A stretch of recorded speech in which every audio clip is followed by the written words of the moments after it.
Chapter 1. The gaslight lamps of London's Covent Garden had long since dimmed when Gabriel Thornwood arrived at his apothecary.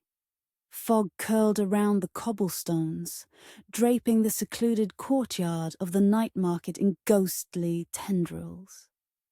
After weeks in the Scottish Highlands, gathering moonshade and silver moss, Gabriel was eager to return to the world he had built, a haven where the supernatural conducted their business away from mortal eyes. His carriage halted before a 3-story Tudor building with a sign that swung gently in the night breeze. Thornwood Apothecary and Curious Goods. The facade was unremarkable to human passers-by who saw only a shuttered shop. To those with supernatural sight, however, the building pulsed with protection sigils and welcome runes that marked it as neutral territory for London's otherworldly inhabitants. Gabriel stepped down, his dark cloak settling around his tall frame. At 35 in appearance, though over 3 centuries in truth, he carried himself with the quiet authority of one who had survived tumultuous eras.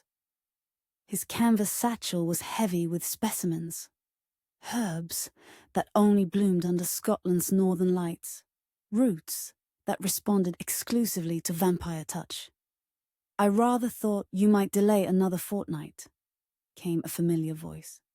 Marcus Halloway emerged from the shop's shadows, his usual impeccable attire somewhat rumpled. Though only 80 years a vampire, Marcus had proven himself an invaluable business partner, managing the night market's operations with elegant efficiency.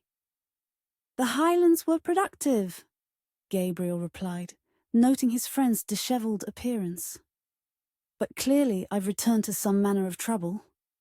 Marcus sighed dramatically. "There was an incident with one of Lord Blackwood's humans last night." Gabriel stiffened, his hand tightening on his satchel. "Eliza?" "Indeed."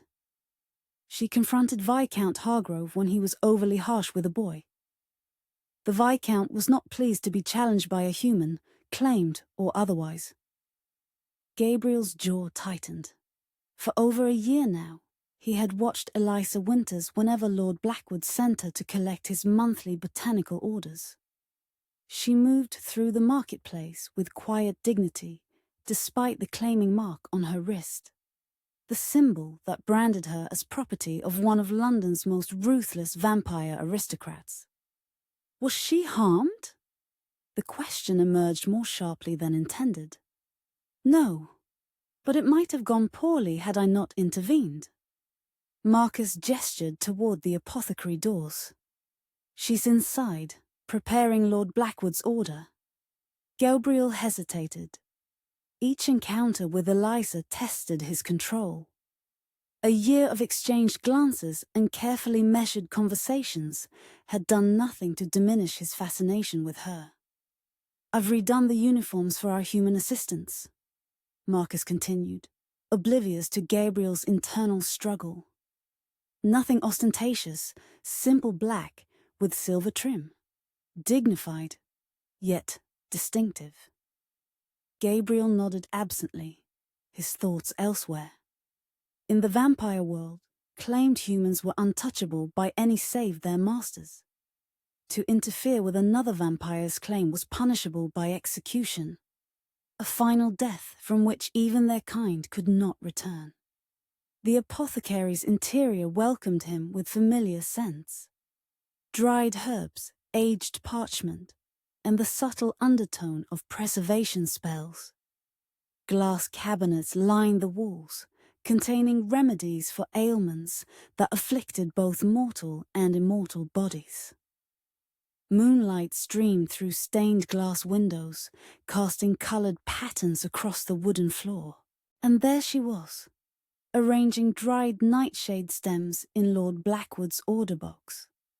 Eliza stood with her back to him, honey-brown hair swept into a practical knot at the nape of her neck. She wore the new uniform Marcus had designed, a high-collared black dress with subtle silver embroidery along the cuffs. The garment accentuated her slender frame without drawing undue attention, appropriate for her position, yet far more dignified than what most claimed humans wore. "Miss Winters," Gabriel said softly. She turned, and for a moment, the composed mask she typically wore slipped, revealing genuine pleasure at the sight of him before quickly reassembling into proper deference. "Mr. Thornwood, welcome back." She dipped into a slight curtsy. "Lord Blackwood will be pleased his order will be complete with your return. I understand there was some disturbance yesterday." A flash of defiance crossed her features. Viscount Hargrove was beating a child for spilling a vial. The boy couldn't have been more than 10 years old. "You placed yourself in danger," Gabriel said, moving closer. The distance between them narrowed to mere feet. Too close for propriety, yet not close enough to satisfy the hunger that had nothing to do with blood. "The boy had no one to speak for him," she replied simply. "And you believe you are in a position to speak for anyone?" He hadn't meant the words to sound harsh, but concern made his tone sharper than intended. "Perhaps not, but I spoke nonetheless." Her chin lifted slightly, a subtle act of defiance that made his chest tighten with admiration and fear for her. As they stood in the moonlight, Gabriel found his gaze drawn to her wrist, where Lord Blackwood's claiming mark should have blazed. A dark crimson sigil binding her to her master.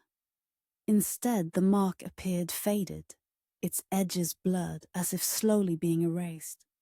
Such a thing should be impossible. A claiming mark remained vibrant until a vampire either released the claim or died. For it to fade while Lord Blackwood lived. "Your mark," he said, his voice barely above a whisper.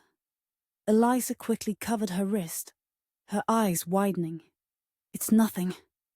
"That is not nothing, Eliza." It was the first time he had used her given name, and it hung in the air between them like a confession. Their eyes met, and the pretense of master and servant dissolved.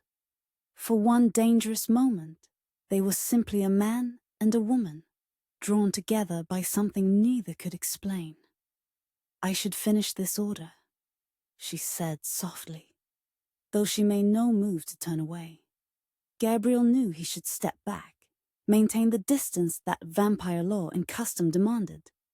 Instead, he found himself saying, "Tell me about the mark." "I don't know why it fades," she admitted. "It began several months ago. Lord Blackwood hasn't noticed. He rarely looks at me these days." "Has anything changed? In your feelings toward him, perhaps?" A bitter smile touched her lips. "I have never felt anything for Lord Blackwood but resentment. He claimed me when my father's debts became too great. My feelings haven't changed. Only the mark has." Gabriel understood the implications all too well. Claiming bonds were strongest when both parties consented. When forced, the bond required regular reinforcement through blood exchange and proximity. If Lord Blackwood had been neglecting Eliza, he should not take his claim so lightly, Gabriel said, surprising himself with the possessive undertone in his voice. Something shifted in Eliza's expression. Hope, perhaps, or recognition of the desire he had tried so long to conceal. "Would you claim me differently, Mr. Thornwood?" she asked, her voice barely audible. The question hung between them, dangerous and irrevocable.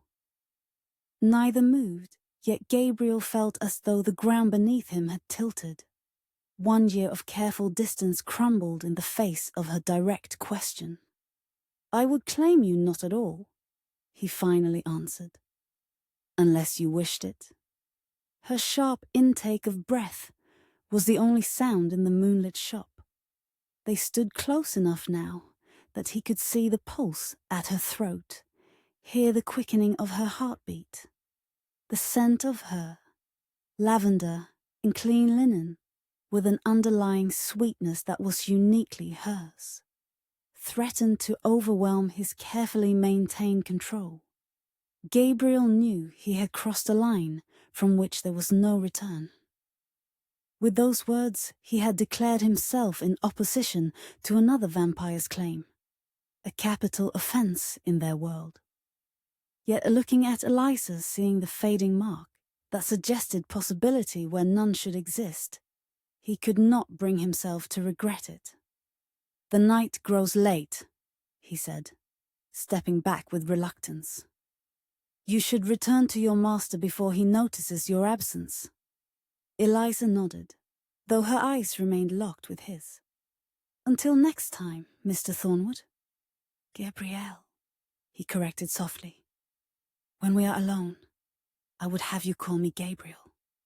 She smiled then, a genuine smile that transformed her face and pierced him more deeply than any blade. "Until next time, Gabriel." As she gathered Lord Blackwood's order and departed, Gabriel stood motionless in the empty shop. The decision had already been made, he realized, long before tonight. He could no longer deny what he felt for Eliza Winters, nor could he ignore the fading claim mark that offered a dangerous hope. Whatever the consequence, whatever the cost, he would find a way to free her from Lord Blackwood's claim. And perhaps, if she wished it, bind her to his own heart instead. Chapter 2. The Thornwood night market reached its zenith at midnight. Beneath a canopy of enchanted lanterns that cast a warm amber glow, supernatural patrons browsed stalls that would never appear in daylight London. A banshee haggled over prophetic tea leaves with a one-eyed merchant. Two elegantly dressed vampires examined vials of rare blood types, their aristocratic accents carrying across the cobblestones. Near the fountain at the courtyard's centre, a werewolf in human form bartered silver charms that would ease transformation pain. Within the apothecary that anchored the marketplace, Eliza Winters methodically arranged dried herbs in the storeroom. Her fingers moved with practiced precision, separating valerian from vervain, wolfsbane from wormwood. Each plant had its purpose in Gabriel's remedies, some to heal vampires of rare ailments that plagued their kind, others to ease the suffering of humans who served them. The claiming mark on her wrist had faded further overnight, now merely a shadow against her pale skin. She traced it absently, remembering the day Lord Blackwood had placed it there.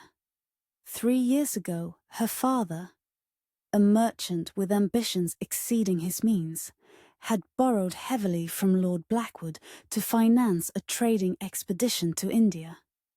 When the ship sank in a storm off Gibraltar, taking with it both cargo and crew, her father had nothing to offer the vampire aristocrat but his most valuable remaining possession, his daughter.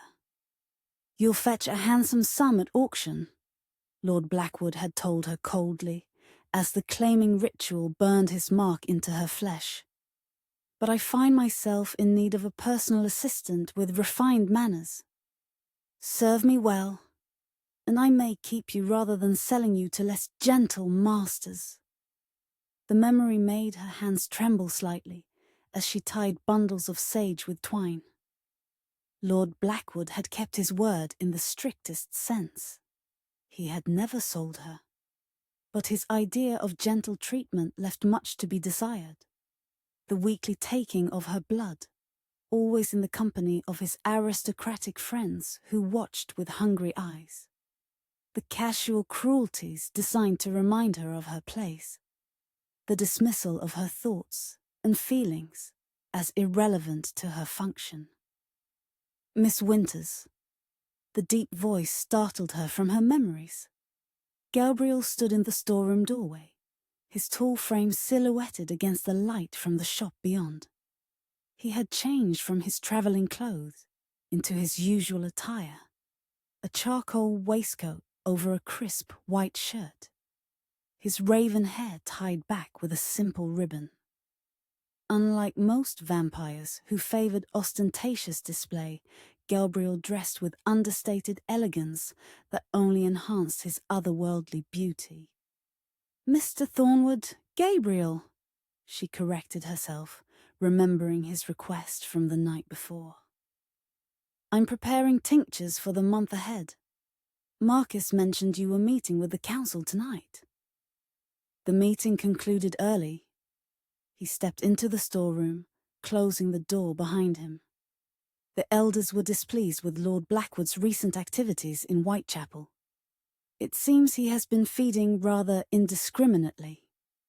The small room suddenly felt much smaller.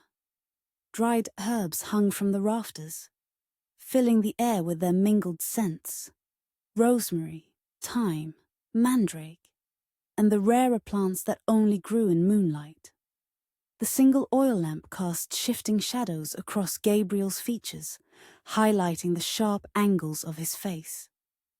"You should not speak of such things to me," Eliza said, though there was no rebuke in her tone. "I am Lord Blackwood's." "Are you?" Gabriel moved closer, his eyes fixed on her fading mark. "That would suggest he values his claim upon you." The bitterness in his voice surprised her.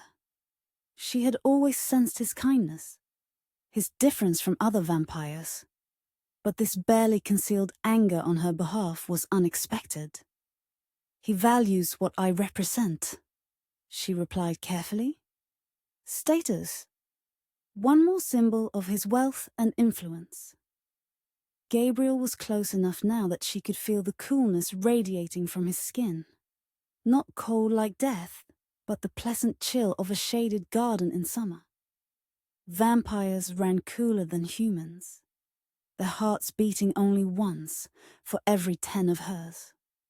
"When you first came to the night market," he said softly, "you looked at everything with such wonder. Not fear, as most newly claimed humans do, but curiosity. You asked questions about the plants. You remembered their names." Eliza remembered that night well. Her first glimpse of the hidden world that existed alongside the London she had always known. Lord Blackwood had brought her to purchase some remedy, leaving her to wait while he conducted business. She had wandered into the apothecary, fascinated by the specimens displayed in glass cases. "You were kind to me," she said. "You answered my questions when others would have sent me away. I have thought of you every day since." The confession seemed to surprise him as much as her. "Watching you return each month, seeing how your spirit remained unbroken despite his claim, it has been both torment and joy." The air between them seemed to thicken with unspoken feelings. The scent of herbs grew more potent, as if responding to the tension in the room. Lavender and rose for love, valerian for passion, vervain for protection, all swirling around them in an intoxicating blend. "I have thought of you as well," Eliza admitted, her voice barely above a whisper. "In Lord Blackwood's mansion, when the walls close in and the night seems endless, I think of this place, of you." Gabriel's expression changed, vulnerability replacing his usual composed demeanor. "Eliza, I must know about your mark. When did it begin to fade?" She hesitated, then replied, "After the winter solstice. Lord Blackwood hosted a gathering where he displayed me to his associates. One of them suggested my blood might taste different if I felt fear instead of resignation. Lord Blackwood found the idea amusing." Gabriel's eyes darkened, a flash of crimson momentarily replacing their usual grey. "What did he do?" "Nothing permanent," she assured him. "But that night I realized I felt nothing for him but contempt. No fear, no hope for kindness. Complete emotional severance. The next morning, I noticed the mark had begun to fade. The claiming only holds true power when there is either consent or fear, Gabriel explained, his voice tight with controlled anger. Without either, he reached forward hesitantly, his fingers hovering above her wrist, where the mark had faded to a pale outline. May I? A dangerous request. Physical contact between a claimed human and any vampire other than their master would normally cause searing pain. A safeguard built into the claiming magic itself.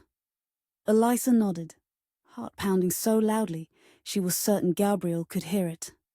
Their fingertips met first. Then his palm covered her wrist entirely, enveloping the faded mark. No pain came. Instead, a pleasant warmth spread from the point of contact up her arm and through her body. Gabriel's eyes widened in shock, his pupils dilating until only a thin ring of grey remained. It should burn you, he whispered. The claiming magic should punish us both for this transgression. Yet it doesn't. She marveled at the sensation, turning her hand to interlace her fingers with his. What does it mean? It means his claim has weakened significantly. It means... He trailed off, seemingly unable to complete the thought. Without conscious decision, Eliza found herself moving closer, drawn by a force she couldn't name. Gabriel remained perfectly still, a statue carved of marble and shadow, only his eyes betraying the turmoil within. It means there is possibility where there should be none, she finished for him. The herbs swayed gently above them, witnesses to a moment poised between caution and abandon. 3 years of servitude had taught Eliza patience, but it had also taught her that freedom came only to those brave enough to grasp it. She rose on her tiptoes and pressed her lips to his. For one terrible second, Gabriel remained motionless, and Eliza feared she had misunderstood. Then his arms encircled her waist, drawing her against him as he returned her kiss with restrained passion. His lips were cool against hers, but rapidly warming with each passing moment. The sensation was unlike anything she had experienced, gentle yet insistent, controlled yet desperate. Gabriel kissed her as if she were precious and fragile, yet also essential as air. One hand cradled the back of her head, while the other remained respectfully at her waist, neither presuming nor demanding. Around them, the herbs released their essences more strongly, as if the magic inherent in the plants responded to their forbidden connection. A bottle of rose extract tumbled from a nearby shelf, shattering on the floor and filling the air with its potent fragrance. The sound seemed to break through Gabriel's trance. He pulled away suddenly, his expression transformed from passion to concern. He will know, Gabriel said hoarsely. If his claim retains any power at all, Lord Blackwood will sense this transgression. Eliza touched her tingling lips, still feeling the impression of his kiss. Then he would have sensed your touch upon my mark as well. Yet I felt no summons, no punishment. Gabriel paced a small space, agitated. This is too dangerous, Eliza. I have lived 3 centuries by being cautious, by understanding the consequences of my actions. What I feel for you. He shook his head. It clouds my judgment. Then let it, she said firmly. For too long I have lived according to another's rules. If his claim truly weakens, then perhaps there is hope for something I never dared imagine.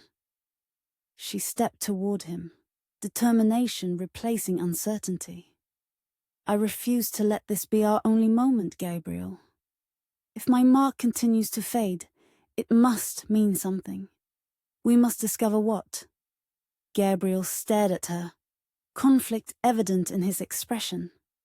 The vampire in him, cautious, strategic, accustomed to the long view of immortality, warred visibly with the man who had just discovered an impossible chance at happiness. "I have access to texts in my private library," he said finally. "Ancient volumes on vampire lore and claiming magic. Perhaps there is precedent for this situation." Hope bloomed in Eliza's chest. "When can we begin?" "Tomorrow night. Lord Blackwood attends the opera with the Duchess of Pembroke. You should be able to come to the market without arousing suspicion." His expression grew serious. "But Eliza, you must promise me something. Anything. If you feel any change in the mark, any sensation at all that suggests Lord Blackwood has sensed our connection, you must tell me immediately. Promise me this." She nodded solemnly. "I promise." A knock at the storeroom door made them both start. Marcus's voice came through the wood. "Gabriel, the Fae delegation has arrived for their monthly supply of iron antidote. They're asking for you specifically." "A moment," Gabriel called back, his composure returning with remarkable speed. He turned back to Eliza, gently taking her hand one last time. "Until tomorrow night," he whispered.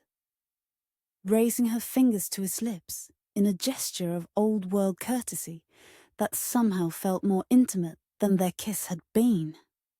Then he was gone, slipping through the door and back into his role as the imperturbable apothecary of the night market.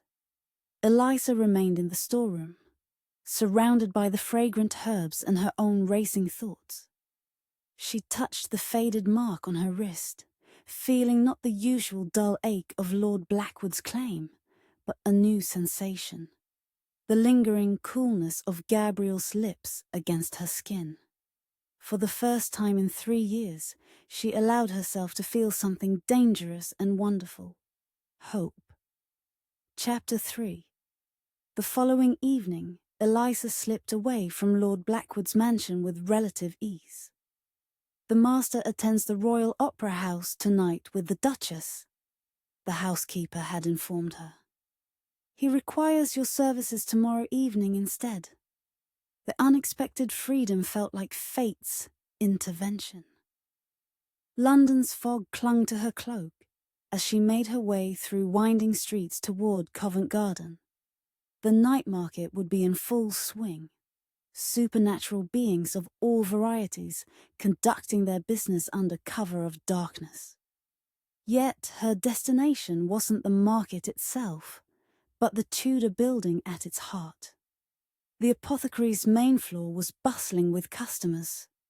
A trio of pale-skinned vampires examining blood tonics, a weary-looking werewolf purchasing salve for transformation wounds, and various humans with knowing eyes who served the supernatural community.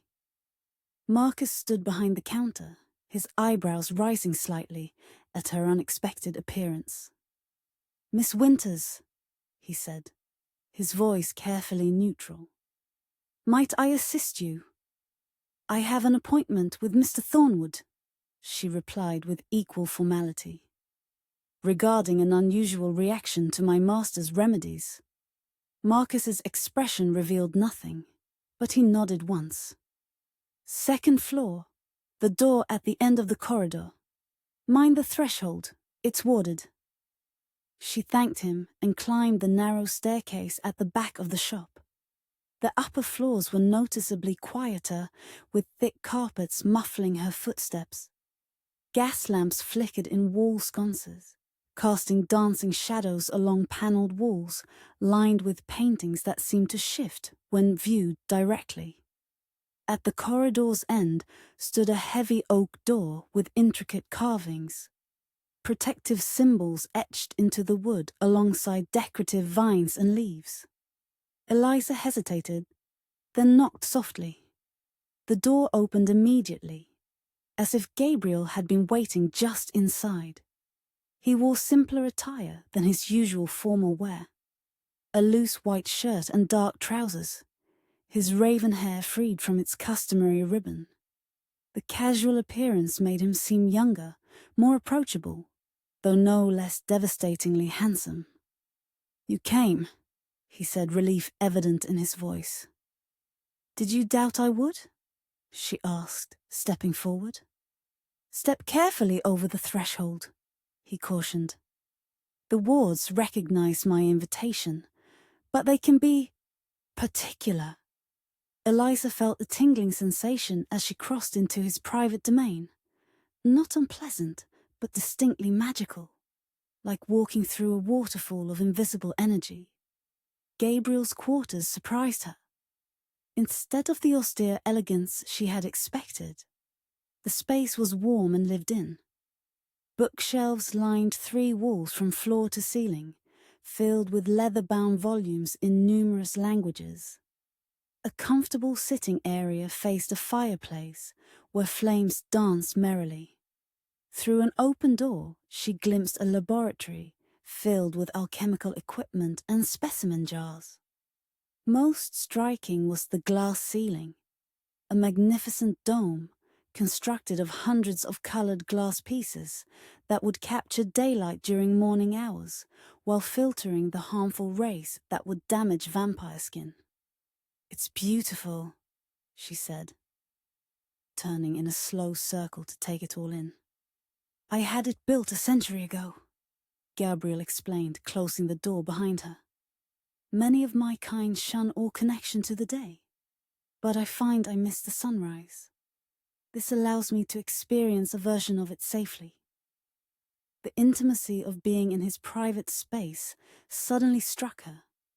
They were truly alone, without the pretext of business or chance meetings. "Gabriel," she began, removing her cloak and draping it over a nearby chair. "We cannot pretend last night didn't happen." His expression tightened. "I have been thinking of nothing else." "You seem ready to dismiss it as a momentary lapse in judgment," she pressed, moving closer to him. "I won't allow that." A flash of something, admiration perhaps, crossed his features. 3 centuries of life, and few have spoken to me with such directness. He gestured to the sitting area. "Please." They sat facing each other, the firelight throwing golden highlights across Eliza's honey-brown hair and making Gabriel's pale skin appear almost warm. "When a human is claimed by a vampire," Gabriel began without preamble, "the magic creates certain safeguards. The most significant being that any touch from another vampire causes pain to the claimed human. It ensures loyalty and prevents poaching of valuable claimed humans." Eliza nodded. "I've witnessed it. Lord Blackwood's other servants cry out if another vampire touches them, even accidentally. Yet when I touched your mark, you felt no pain." Gabriel leaned forward. "When we kissed, there should have been consequences, immediate and severe." "But there weren't," she said simply. "No," he agreed. "Which suggests your bond with Lord Blackwood has deteriorated significantly. May I?" He gestured to her wrist. Eliza extended her arm. The claiming mark had faded further overnight, now merely a pale outline like an old scar, rather than the vivid sigil it should be. Gabriel examined it carefully, his cool fingers gentle against her skin. "Extraordinary," he murmured. "In all my years, I've never seen a claiming mark fade while the master still lived." "What does it mean?" "I have theories, but I need to understand more about your relationship with Lord Blackwood." His grey eyes met hers. "Forgive the personal nature of my questions, but they're necessary. Ask what you must. When Lord Blackwood claimed you, did you consent in any capacity? Even under duress? Did you speak words of acceptance?" Eliza's jaw tightened. "No. He seized my wrist, cut his palm, pressed the blood to my skin, and spoke the words of claiming. When I tried to pull away, his associates held me still. Gabriel's expression darkened. And since the claiming, has there been any moment when you accepted your position? Found peace with it? Never, she said fiercely. Every time he feeds from me, every command I follow, every moment in his presence, I have resisted in my heart, if not in deed. I learned to mask my feelings, to appear compliant. But inside, she took a deep breath. Inside, I have never been his. A log shifted in the fireplace, sending sparks dancing up the chimney. Gabriel rose and moved to a cabinet, returning with 2 crystal glasses and a decanter of amber liquid. "Brandy?" he explained, pouring a small amount into each glass. "You look as though you could use it." She accepted the glass gratefully, taking a small sip. The liquor burned pleasantly down her throat. "For a claiming to maintain its full strength," Gabriel continued, "it requires either true acceptance or constant reinforcement through blood exchange and proximity. Lord Blackwood's frequent absences, combined with your internal resistance, have created a unique situation." "You believe my hatred has weakened his claim?" "Not just hatred," Gabriel corrected. "Complete emotional rejection. You've denied him access to your true self while maintaining a facade of compliance. It's remarkable." The admiration in his voice warmed her more than the brandy. "Is there precedent for this? Has it happened before?" Gabriel shook his head. "Not that I know of. Most claimed humans eventually accept their fate, finding what contentment they can. Those who resist openly are usually disciplined until compliance is achieved." The euphemism hung heavily between them. "If Lord Blackwood discovers what's happening, what would he do?" she asked quietly.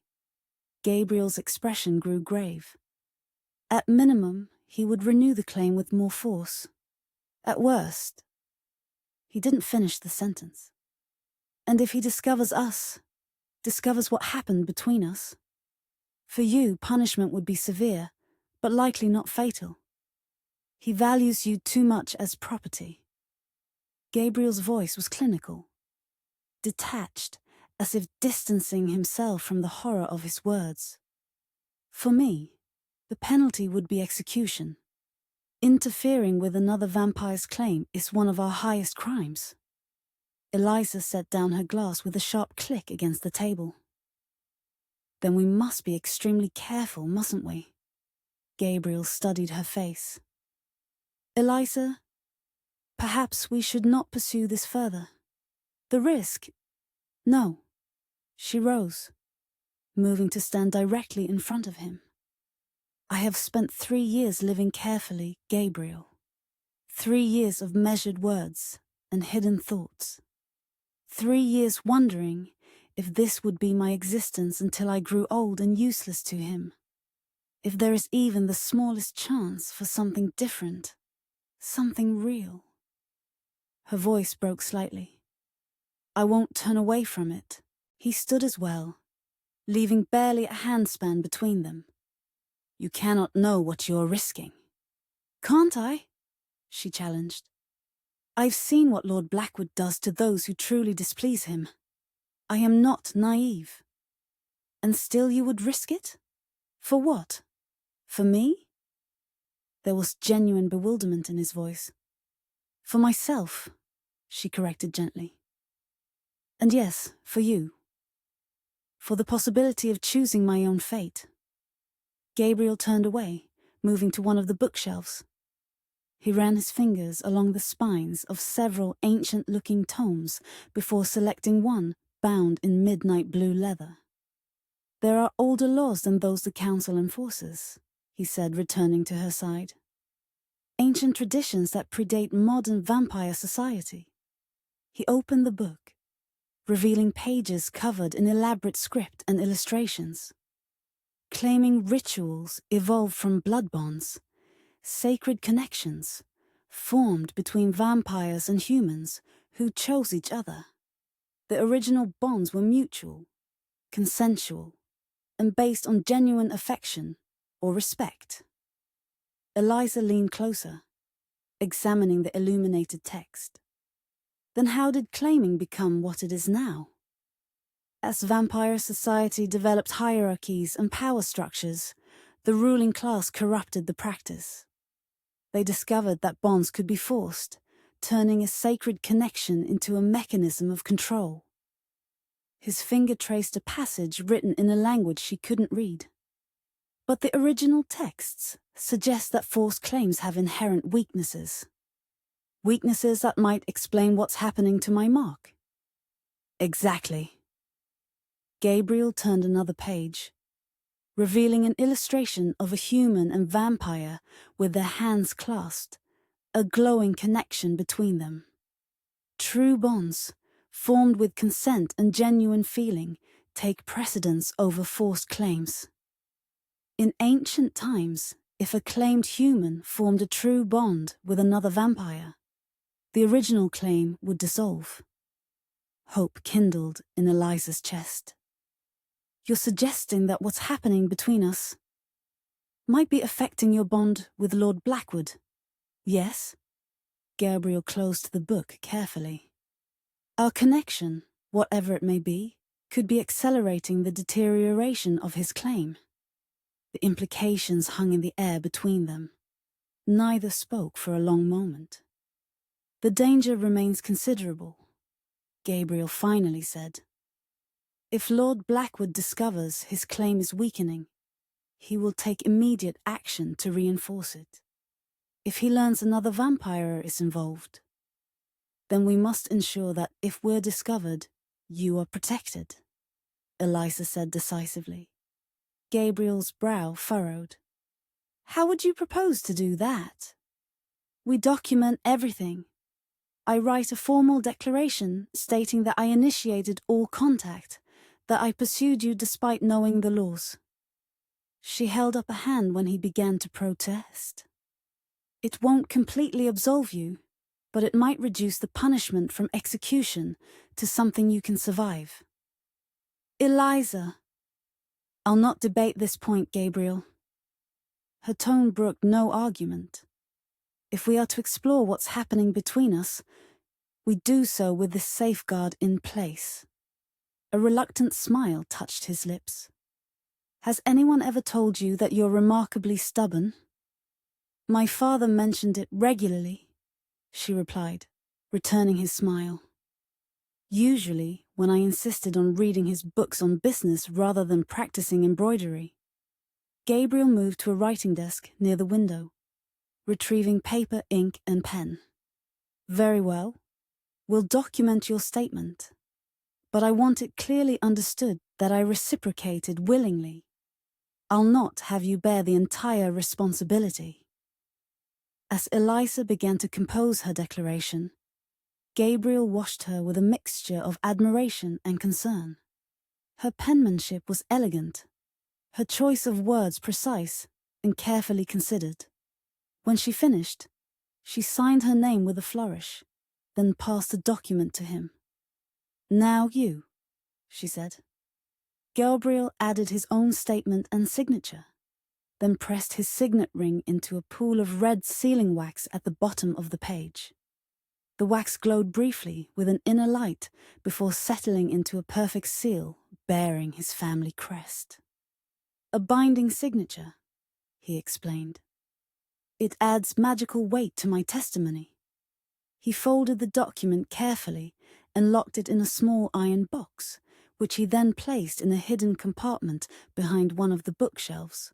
Now, he said, turning back to her, we should discuss next steps.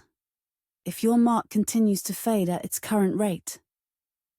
Gabriel, Eliza interrupted softly, moving to stand before him. We've acknowledged the danger. We've taken what precautions we can. For this moment, can we simply be? The vulnerability in her request disarmed him completely. 3 centuries of careful planning and measured responses fell away as he gazed down at her upturned face. It's been so long since I've allowed myself to truly feel anything, he confessed. I'm not certain I remember how. Eliza took his hand, placing it over her heart. Then perhaps I can remind you. Under her touch, Gabriel felt something ancient and powerful stirring within him. Something that had nothing to do with his vampire nature, and everything to do with his forgotten humanity. For tonight, at least, they would set aside their fears and explore this unexpected connection that defied vampire law and tradition. Tomorrow would bring its own challenges. But here, in the sanctuary of his private quarters, they had found a moment of peace in their gathering storm. Chapter 4. Dawn approached, painting the glass dome above them with the first pale hints of morning light. Gabriel and Eliza had migrated to his private library, a circular room adjoining his main quarters, where ancient texts lined the walls in protective cases. A large oak table dominated the center, its surface now covered with open books, scrolls, and parchments that chronicled vampire history through the centuries. Blood bonds predate written vampire history, Gabriel explained, carefully turning the brittle page of a tome bound in dark leather. Before the council, before formal laws, there was only the sacred exchange between vampire and human. Eliza leaned closer, examining the faded illustrations that depicted a ritual between two figures, one pale and radiant, the other mortal but equally dignified. They appear to be equals in this depiction. That was the original intent. Gabriel's voice carried a hint of sadness.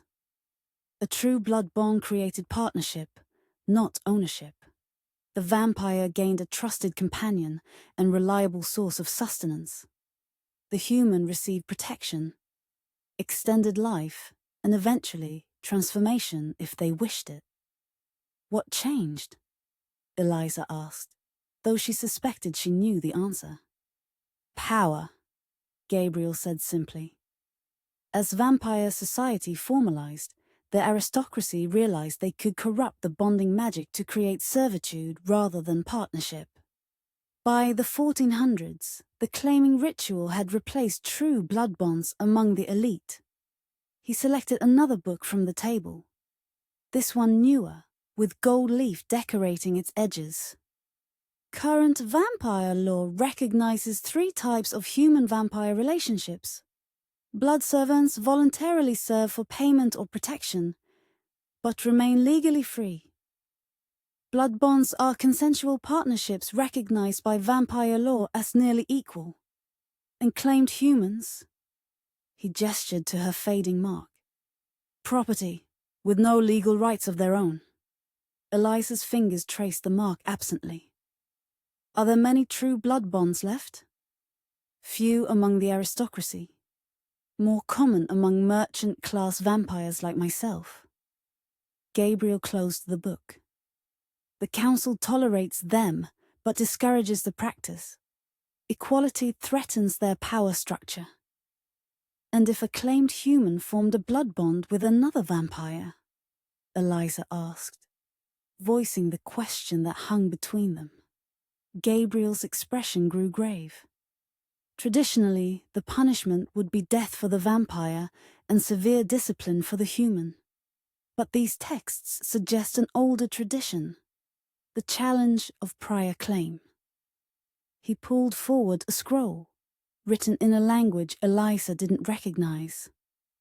If a claimed human forms a genuine connection with another vampire that manifests physically through a fading original mark and responsive blood, the second vampire may challenge for the right of claim. A duel?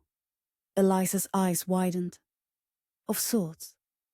More a ritual combat with specific rules and boundaries. Gabriel unrolled the scroll further. But it would mean directly confronting Lord Blackwood. Few vampires have ever prevailed against him in physical combat. Eliza reached across the table, placing her hand over his. You speak of vampire law as something separate from yourself, yet you're bound by these same codes. How did you come to be so different from others of your kind?" Gabriel stared at their joined hands. After a moment's silence, he turned his palm upward, intertwining his fingers with hers. "Perhaps that's a story worth telling," he said softly, "if you wish to hear it." "I do." Gabriel led her back to the sitting area near the fireplace, where embers still glowed. With a casual gesture, he rekindled the flames without touching them. A small display of vampire ability that seemed effortless to him. "I was born in 1535, in Yorkshire," he began, his voice taking on the cadence of memory. "My father was a physician who served a rural community. I followed in his footsteps, learning about herbs and remedies from an early age." Eliza settled beside him, drawn by the rare opportunity to hear about his human life. "The plague came to our village when I was 24. My father died quickly, but I continued his work, trying to save whoever I could." A shadow crossed his face. "Among my patients was a nobleman who had fled London seeking healthier air. When he recovered, I discovered he wasn't human at all." "Your maker," Eliza guessed. Gabriel nodded. "Valerian. He offered me a choice, transformation or death, as he couldn't risk my knowledge of his nature spreading. I chose life, such as it was." "Did you regret it?" "For the first 50 years, constantly." A wry smile touched his lips. "Valerian was not cruel, but neither was he kind. He taught me vampire ways as one might train a hunting dog, with stern correction and minimal praise." Gabriel's gaze drifted to the flames. "I maintained my interest in medicine, adapting my knowledge to serve both humans and vampires. When Valerian eventually tired of my company, I traveled alone through Europe, studying with both mortal physicians and vampire healers." "Is that how you became an apothecary?" "Eventually. I spent time in Vienna, Paris, Venice, anywhere knowledge could be found. I witnessed the Renaissance, the Enlightenment, revolutions and wars." His voice grew distant. "So much blood spilled for so many reasons. Did you ever—" Eliza hesitated, then continued. "Did you ever take human life?" Gabriel met her gaze directly. "Yes. In my early years, before I learned control. 3 lives I took through hunger or carelessness. I remember each of their names, their faces. I've spent centuries trying to balance that debt through healing rather than harm." His honesty moved her deeply. "Thank you for telling me the truth. If there is to be anything real between us, it must be built on truth." He hesitated, then asked, "And you? What was your life before Lord Blackwood?" Eliza's hand tightened around his. "Less eventful than 3 centuries of history, I'm afraid. No less important," Gabriel countered gently. She smiled at that. "My father was a merchant who dealt in imported textiles. My mother died when I was young, so I grew up helping him manage his accounts and correspondence. He had aspirations to rise in society, always reaching for connections beyond his station." "You were educated then? Unusual for a merchant's daughter." "Father believed knowledge was valuable, regardless of gender. I learned mathematics, languages, literature." Her expression softened with memory. "He called me his little partner, said I had a better head for business than any son could have provided." "Yet he gambled your future on a trading venture," Gabriel observed, a hint of anger in his tone. "He believed absolutely in his own success. When the storm took his ships, it broke something in him." Eliza's voice grew quieter. "He didn't fight when Lord Blackwood came to collect the debt. Simply said, 'She's worth more than what I owe. and retreated to his study. I never saw him again. He's no longer living. No. A month after I was claimed, word came that he had taken his own life. The pain of that memory still cut sharply, even after 3 years. Lord Blackwood read the letter aloud at dinner, commenting that my father had at least shown proper remorse for his failure. Gabriel's free hand curled into a fist before deliberately relaxing. "I'm sorry, Eliza. No one should face such cruelty." They sat in silence for a moment, the fire casting dancing shadows across their faces. "When did you first come to the night market?" Gabriel asked finally. 3 months after my claiming. Lord Blackwood needed specialist tonics that only your apothecary provided. A small smile lifted the corner of her mouth. "I was terrified of everything. The supernatural creatures, the magic, the darkness. Until I saw you. Me. You were helping a young werewolf child who'd been injured. Such gentleness in your hands, such patience in your voice." Eliza's eyes met his. In that moment, I realized not all supernatural beings were like Lord Blackwood. Some retained their humanity despite their power. Gabriel looked away, discomfort evident in his posture. "I am still vampire, Eliza. I feed on blood. I have strength that could break bones with a careless touch. My anger, when roused, is terrible to behold. Do you think I don't know that?" She reached up, turning his face back toward hers. "I've seen you work blood magic in your remedies. I've watched your eyes change color when you sense injury. I know what you are. And it doesn't frighten you. What frightens me is cruelty, Gabriel, not nature. Lord Blackwood chooses to be cruel. You choose kindness. The difference matters." Her words seemed to touch something deep within him. Gabriel raised her hand to his lips, pressing a kiss against her palm. "In 3 centuries, I have never met anyone who sees me so clearly." "Perhaps you weren't looking," she suggested softly.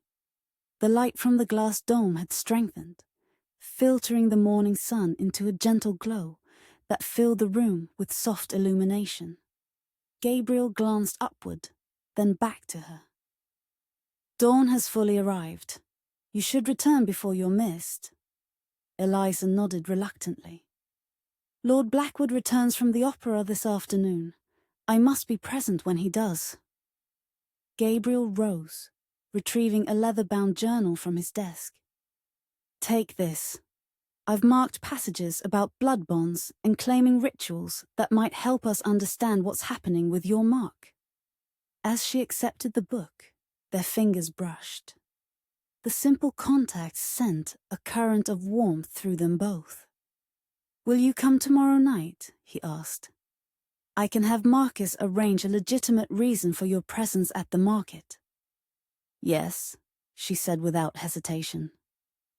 "Though Lord Blackwood may accompany me if he needs supplies."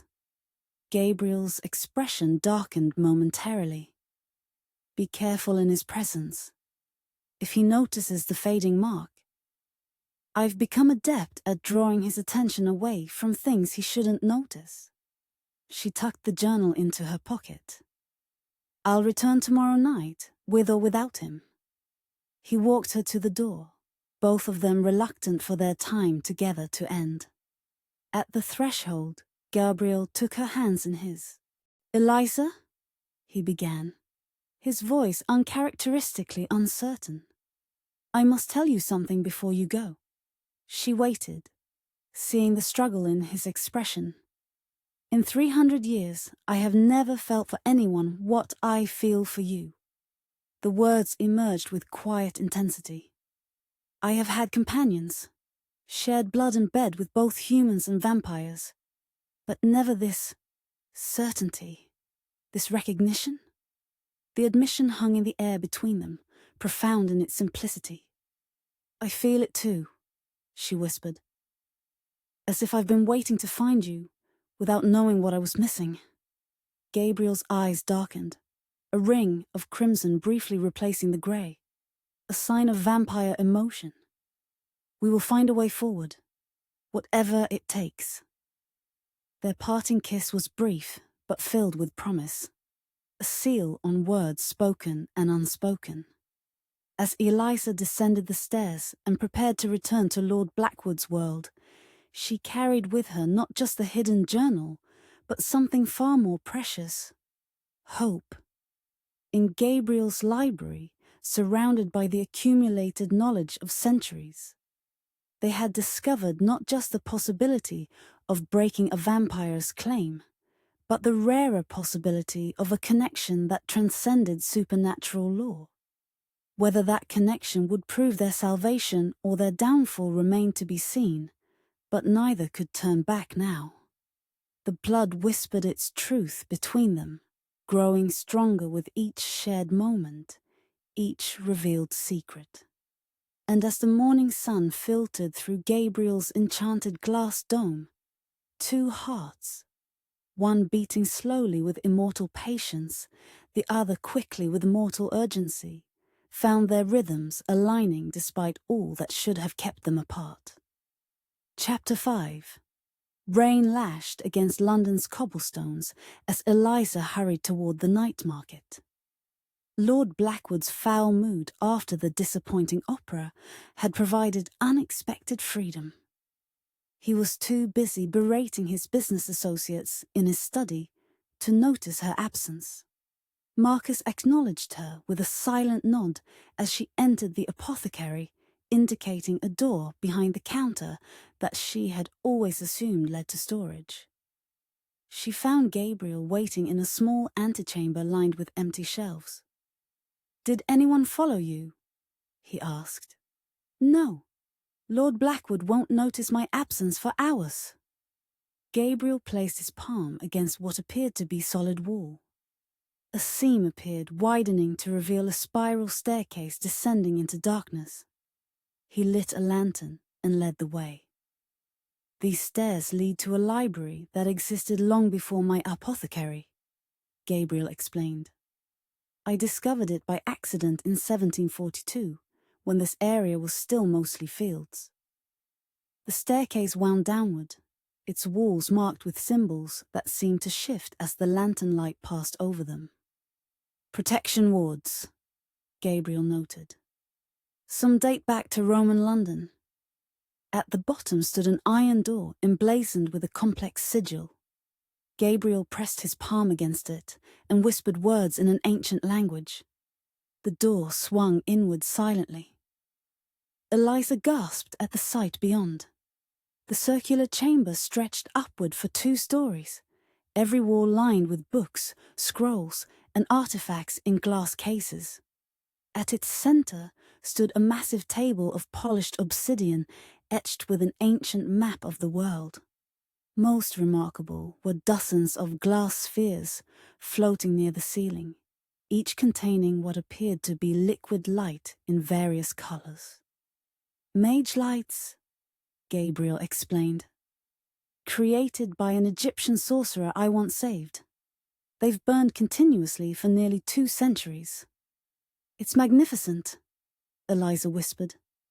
"How is this place hidden?"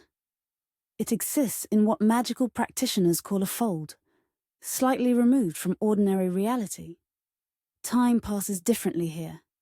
Hours can feel like minutes." Gabriel guided her to the central table where several ancient volumes lay open. "The history of blood bonds is scattered across many cultures," he explained, indicating a massive book bound in midnight black leather. "This is the Codex Sanguinis, compiled in Constantinople around 800 CE. He turned pages filled with elaborate illustrations showing vampires and humans with joined wrists, crimson tendrils connecting them. A true blood bond requires 3 elements: mutual consent, emotional connection, and blood exchange. When all 3 align, the magic creates a connection far more profound than mere claiming. And the humans in these bonds, were they equals? According to these accounts, yes. Gabriel turned to a page showing a human seated at a council table alongside vampires. Bonded humans were granted status, protection, and voice in vampire matters. He guided her to another text, bound with silver wire. These Roman records describe what happens when a claim is forced rather than freely given. The illustrations depicted a vampire forcibly pressing blood to a struggling human's lips, a human with vacant eyes, bearing a glowing brand. Forced claims require constant reinforcement, Gabriel translated. The claiming vampire must regularly renew the bond through blood exchange and proximity. If the human's resistance remains strong, the claim weakens over time. Eliza touched her wrist, where the mark had faded further. That explains why mine is disappearing. I've never accepted it in my heart. Precisely. Gabriel's fingers brushed hers.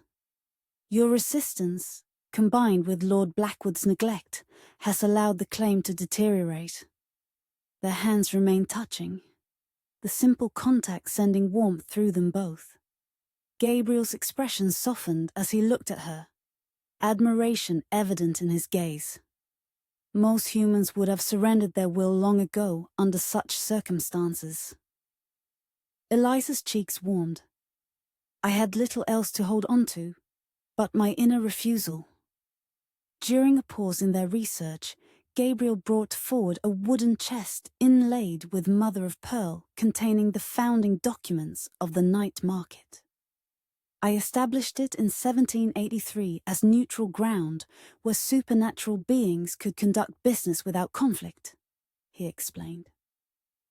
London was changing with industrialization, and supernatural beings were finding it increasingly difficult to maintain secrecy.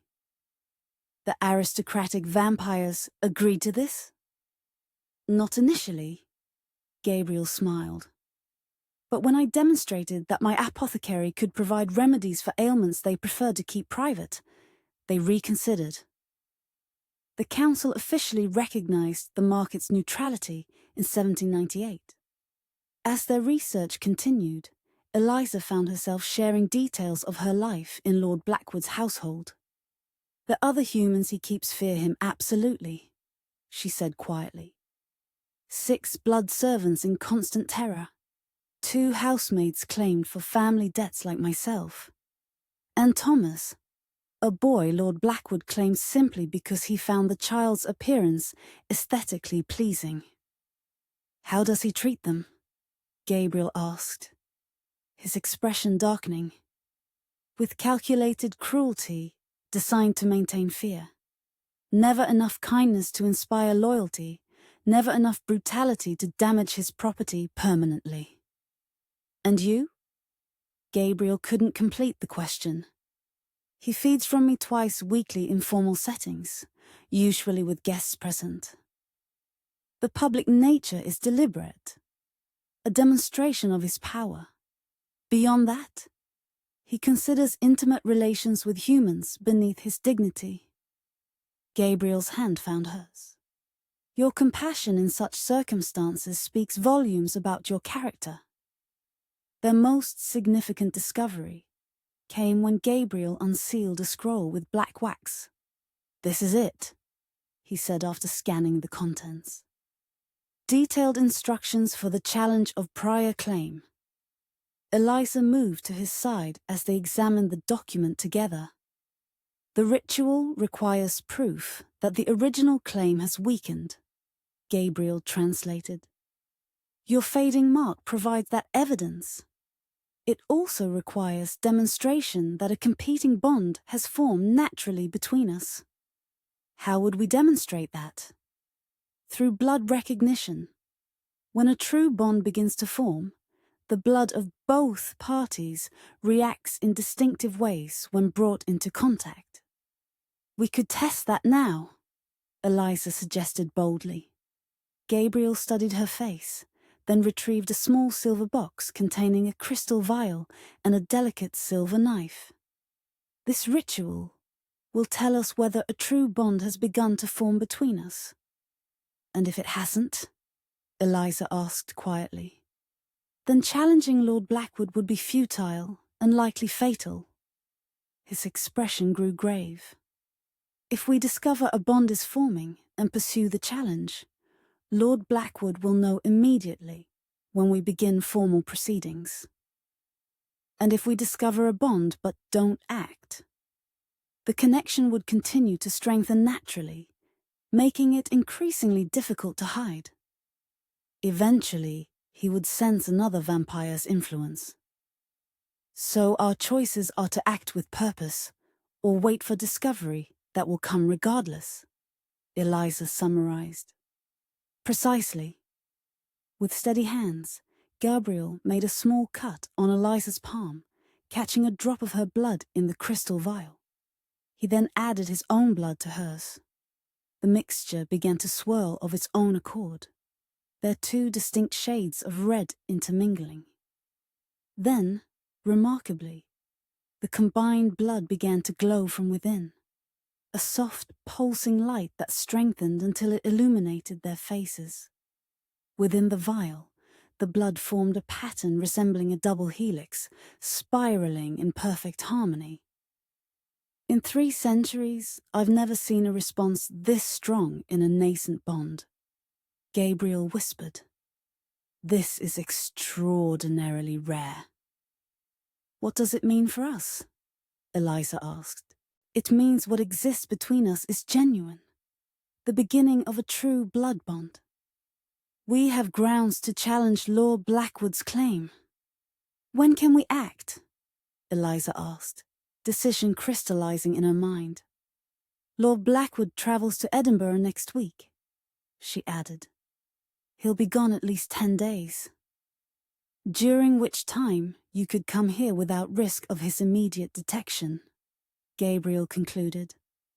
We could strengthen our bond while researching the challenge ritual.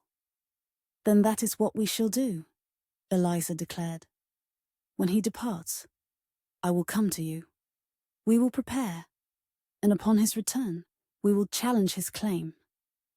Gabriel regarded her with mingled admiration and concern. You understand once begun. There's no turning back. I understand perfectly. Her voice was steady. I choose this path, Gabriel. I choose you. Then we go forward together, he said softly. Whatever comes, we face it as one. In the hidden library beneath London's streets, surrounded by ancient wisdom, they committed themselves to a course that would either grant them freedom or destroy them both. The glowing blood in the crystal vial stood as testament to their bond, rare, dangerous, but undeniably real. Chapter 6. The night Lord Blackwood departed for Edinburgh arrived with unusual clarity. Stars pierced London's typically clouded sky like diamond pinpricks in black velvet. Eliza stood at her bedroom window in Blackwood Manor, watching the aristocrat's carriage disappear down the tree-lined drive. His parting instructions had been characteristically cold. The household was to maintain perfect order in his absence, with severe consequences for any disruption. She waited an hour after his departure before slipping out. Thomas, the young boy claimed by Lord Blackwood, helped create her alibi. She was supposedly tending his fever in the servants' quarters, not to be disturbed. Gabriel was waiting at the apothecary's rear entrance. The night market had closed early, leaving the courtyard eerily quiet. No words were needed as he guided her upstairs to his private quarters, his hand gentle at the small of her back. Lord Blackwood is gone? He asked, closing the door behind them. Yes, 10 days in Edinburgh for the Northern Council meeting. Eliza removed her cloak, heart quickening, as she took in the changes to Gabriel's rooms. The furniture had been rearranged, creating an open space at the center. An intricate pattern had been chalked upon the floor. concentric circles filled with symbols that seemed to shift when viewed directly. Candles stood at precise intervals around the pattern, unlit but ready. The air smelled of rare herbs and ancient magic. Gabriel gestured to the prepared space. "I've spent the past week researching the ritual that might free you from Lord Blackwood's claim." "Might?" Eliza asked, catching his uncertainty. "The ritual has not been performed in centuries, to my knowledge." Gabriel's expression was solemn. "The texts describe it, but much vampire lore has been deliberately obscured by the aristocracy to maintain their power." He guided her to sit beside him on a velvet settee. Between them, on a small table, lay an ornate silver knife, a crystal bowl, and 2 goblets of hammered gold. "Before we proceed, you must understand exactly what we're attempting." Gabriel's grey eyes held hers intently. "The ritual won't merely break a Lord Blackwood's claim. It will replace it with a new bond between us." "I understand," Eliza said quietly. "Do you?" His voice grew gentler. "A true blood bond isn't temporary, Eliza. It cannot be dissolved except through death or mutual choice after decades together. Our lives would be connected in ways humans rarely experience." He took her hands, his thumbs tracing circles on her palms. "You would feel my emotions as echoes within yourself. I would sense your well-being, your location, your needs. In time, thoughts might pass between us without words." "And is this connection equal?" Eliza asked. "Or would I simply trade one master for another?" "In a true bond, the connection flows both ways," Gabriel assured her. "You would have influence over me, just as I would over you. It's partnership, not ownership." Eliza considered this, the magnitude of the commitment settling around her like a mantle. "And if we succeed tonight, what changes would I experience?" "Your lifespan would extend, matching mine, unless you choose transformation eventually. You would heal more quickly from injuries. Your senses would sharpen." His expression grew cautious. "And you would need to consume a small amount of my blood periodically to maintain these benefits." The mention of blood exchange didn't repulse her as it might have once. After 3 years in vampire society, she understood its significance. Not merely sustenance, but connection, commitment, trust. It means what exists between us is genuine, the beginning of a true blood bond. "We have grounds to challenge Lord Blackwood's claim. I choose this," she said firmly. "I choose you, Gabriel, with full understanding of what it means." Relief softened his features. He leaned forward, his forehead touching hers in a gesture of profound intimacy. "Then let us begin." Rising, Gabriel moved around the room, lighting each candle with a gesture that caused flames to leap to life without match or tinder. As the last candle ignited, the chalked symbols began to glow with subtle luminescence. "The ritual has 3 phases," he explained, guiding her to stand at one edge of the circular pattern. "First, the declaration of intent. We speak our choice aloud, rejecting all previous claims. Then the exchange of blood, forming the physical bond. Finally, the sealing, which completes the magical connection." Eliza nodded, surprisingly calm, despite the momentous nature of what they were about to attempt. Gabriel stepped into the circle, extending his hand to her. "Once we begin, we must complete the ritual without interruption. Are you certain, Eliza?" She placed her hand in his without hesitation, stepping into the circle. The moment her foot crossed the boundary, the symbols brightened and a subtle humming filled the air. "I am certain," she answered. Gabriel positioned them at the center of the pattern, facing each other with hands clasped between them. "Repeat after me," he instructed, his voice taking on a formal cadence. "I, Gabriel Thornwood, reject all claims upon Eliza Winters not born of her free choice." Eliza's voice joined his, steady and clear. "I, Eliza Winters, reject all claims upon my person not born of my free choice. I specifically reject the claim of Lord Emmett Blackwood, taken without consent and maintained without right." As she spoke the words, her fading mark pulsed once with pain, sharp but brief, like the final protest of something dying. "I choose Gabriel Thornwood as my bonded partner," she continued, the words coming to her instinctively now. "I offer my blood freely, my loyalty completely, my heart willingly." Gabriel's eyes widened slightly at her improvised words, but he responded in kind. "I choose Eliza Winters as my bonded partner. I offer my blood freely, my protection completely, my heart willingly." The moment the declaration finished, the symbols on the floor began to move, flowing like liquid light to create new patterns around them. Eliza felt a distant tug in her mind. A foreign awareness suddenly focused in their direction. "He senses something," she whispered, knowing Gabriel would understand. "We must proceed quickly," Gabriel agreed, reaching for the silver knife. "The blood exchange will create a barrier he cannot penetrate until he returns physically." Gabriel held the knife between them, its blade catching the candlelight.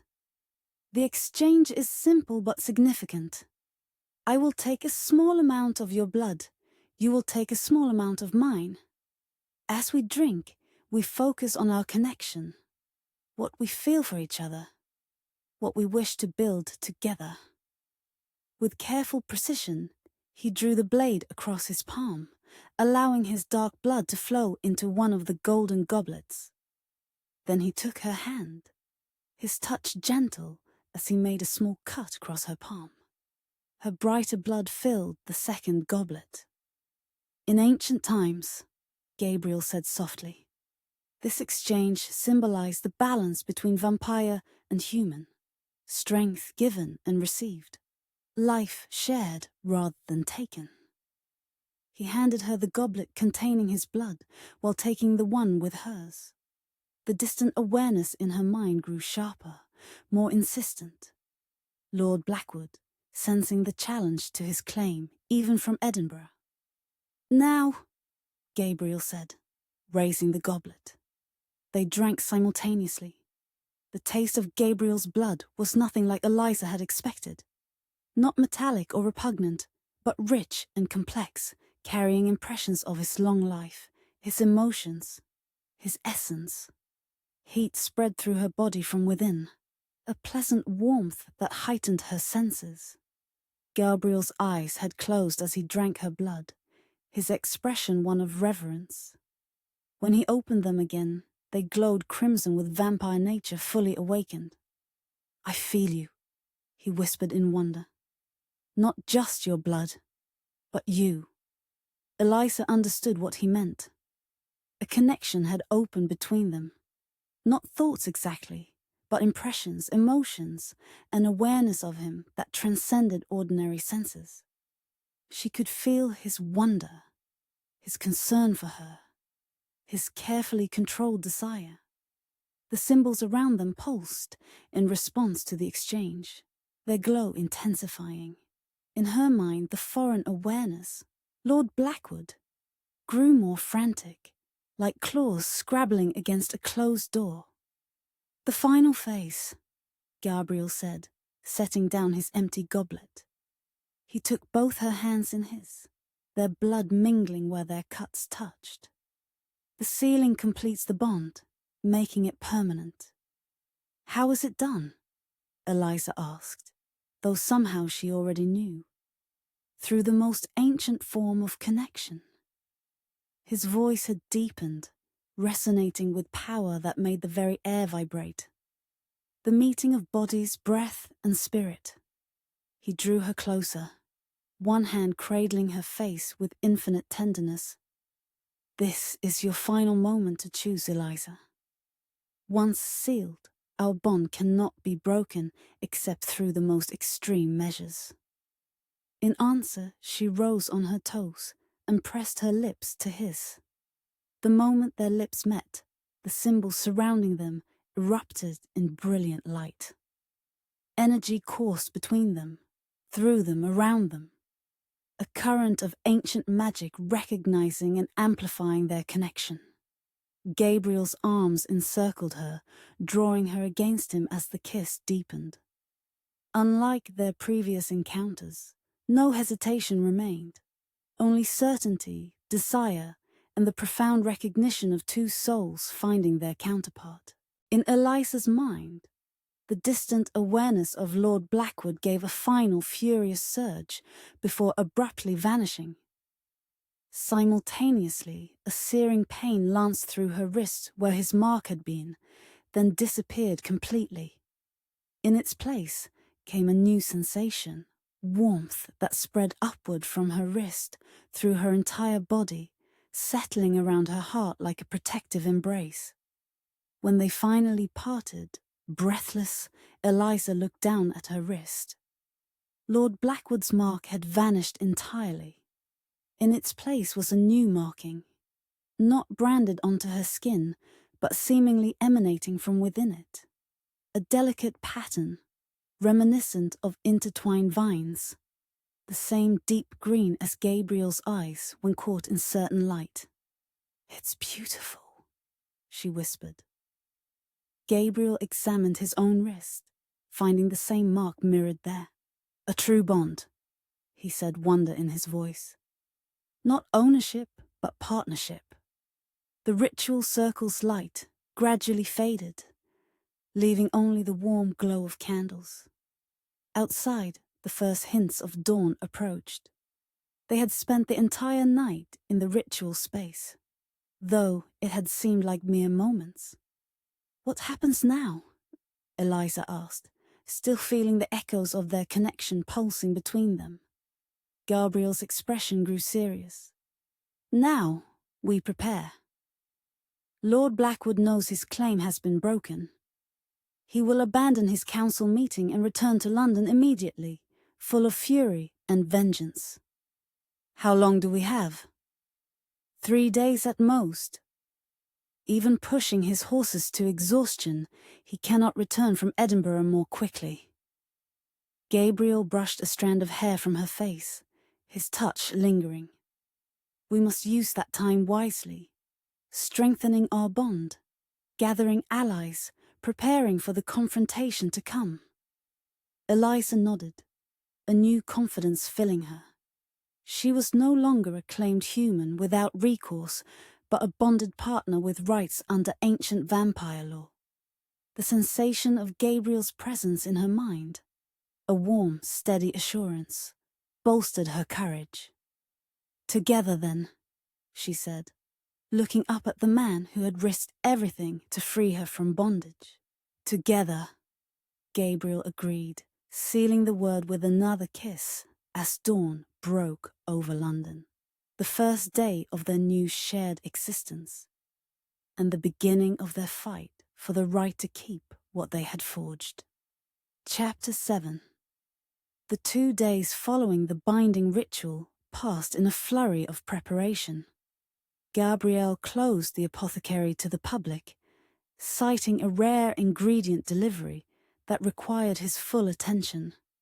In truth, he and Eliza were fortifying the building against the coming storm. A blood bond typically takes weeks to reach full strength, Gabriel explained as they reinforced protective wards around the apothecary's perimeter. "We have days." Eliza watched in fascination as he traced symbols in the air with fingers that left glowing trails of energy. Since the ritual, her senses had sharpened remarkably. She could see the normally invisible patterns of magic that suffused the night market, hear conversations from across the courtyard, and sensed a distinct presence of supernatural beings nearby. Most remarkable was her awareness of Gabriel himself. His emotions flowed through their bond like a constant current. His determination, his concern, and beneath it all, a profound tenderness directed towards her. When they were physically apart, she could sense his location and general state of mind. When they touched, the connection bloomed into something more intimate. Glimpses of memories, fragments of thoughts. "Is it always like this?" she asked as they paused in their work. "This awareness of each other?" Gabriel smiled, reaching up to tuck a strand of hair behind her ear. "It's unusually strong between us. Most new bonds take months to achieve this level of connection. Why is ours different? Perhaps because we chose each other so completely," he suggested. Or perhaps because some connections exist before they're formally acknowledged. Marcus proved an invaluable ally when Gabriel explained what they had done. The younger vampire had initially paled at the news. Challenging an aristocrat like Lord Blackwood was unprecedented for someone of Gabriel's merchant status. But his loyalty prevailed. "Well, you've certainly made things interesting," Marcus observed dryly as he helped them prepare the main floor of the apothecary. They had cleared the center space, creating an open area where the confrontation would likely occur. "Lord Blackwood won't come alone. He'll bring enforcers, possibly council observers." "We anticipated as much," Gabriel replied. "The night market's neutrality will prevent him from simply attacking. He'll be bound to follow formal challenge protocols." "And if he doesn't?" Marcus raised an eyebrow. "Then he loses standing among the aristocracy," Gabriel explained to Eliza. "Vampire society values its traditions above all else. Even in rage, Lord Blackwood won't risk his position by flagrantly violating sacred law." Each night, Gabriel taught Eliza about vampire traditions surrounding challenges and blood rites. They sat in his library, surrounded by ancient texts as he explained the complex rituals that governed vampire conflicts. "The challenge of prior claim has specific language," he instructed, indicating a passage in a centuries-old volume. "The words matter.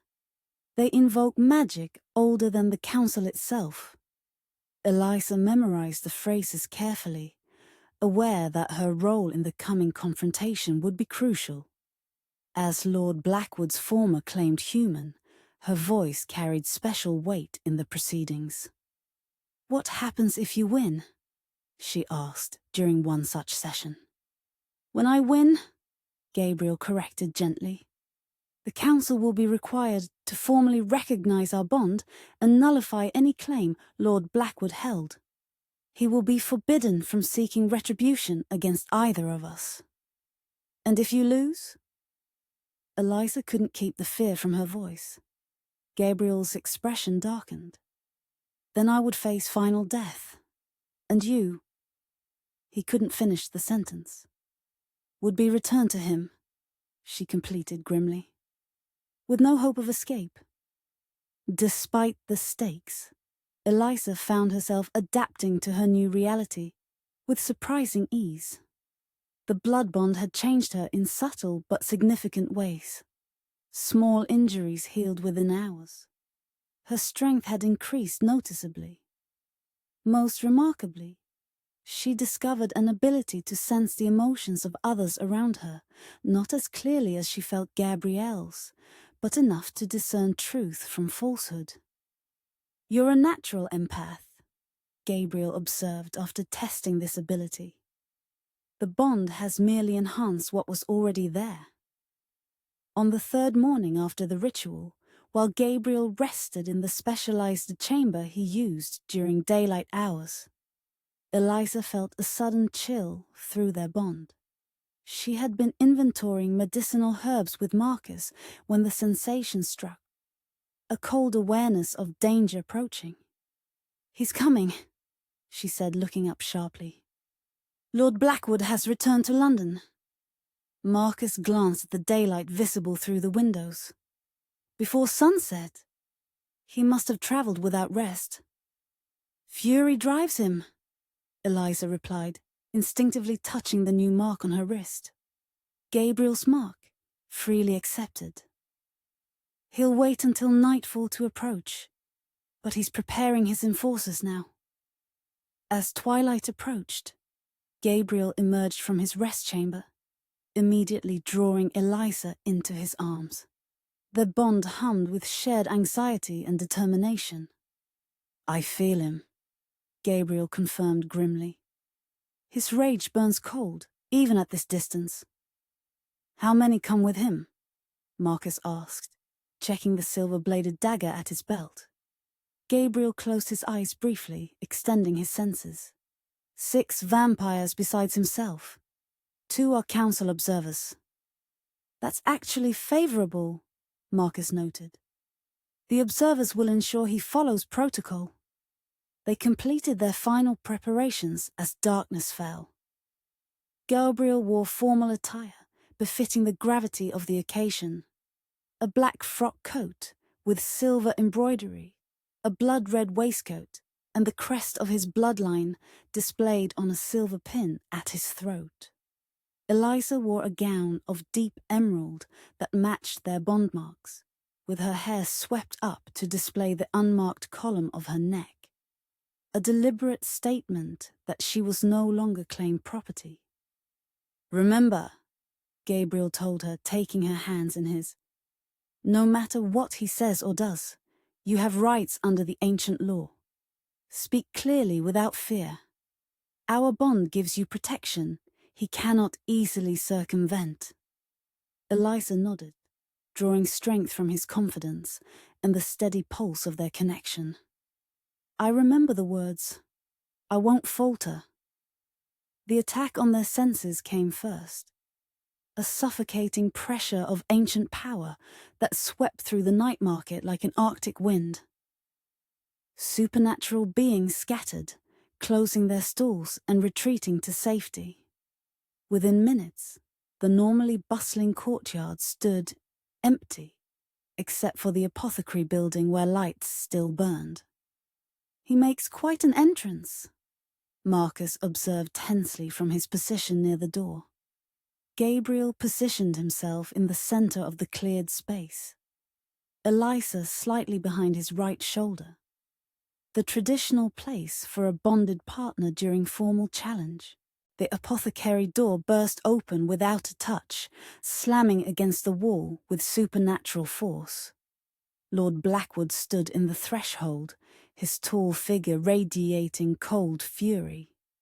Behind him 6 vampires formed a semicircle, 4 wearing the black leather of aristocratic enforcers, 2 in the crimson robes of council observers. Eliza had never seen Lord Blackwood truly angry before.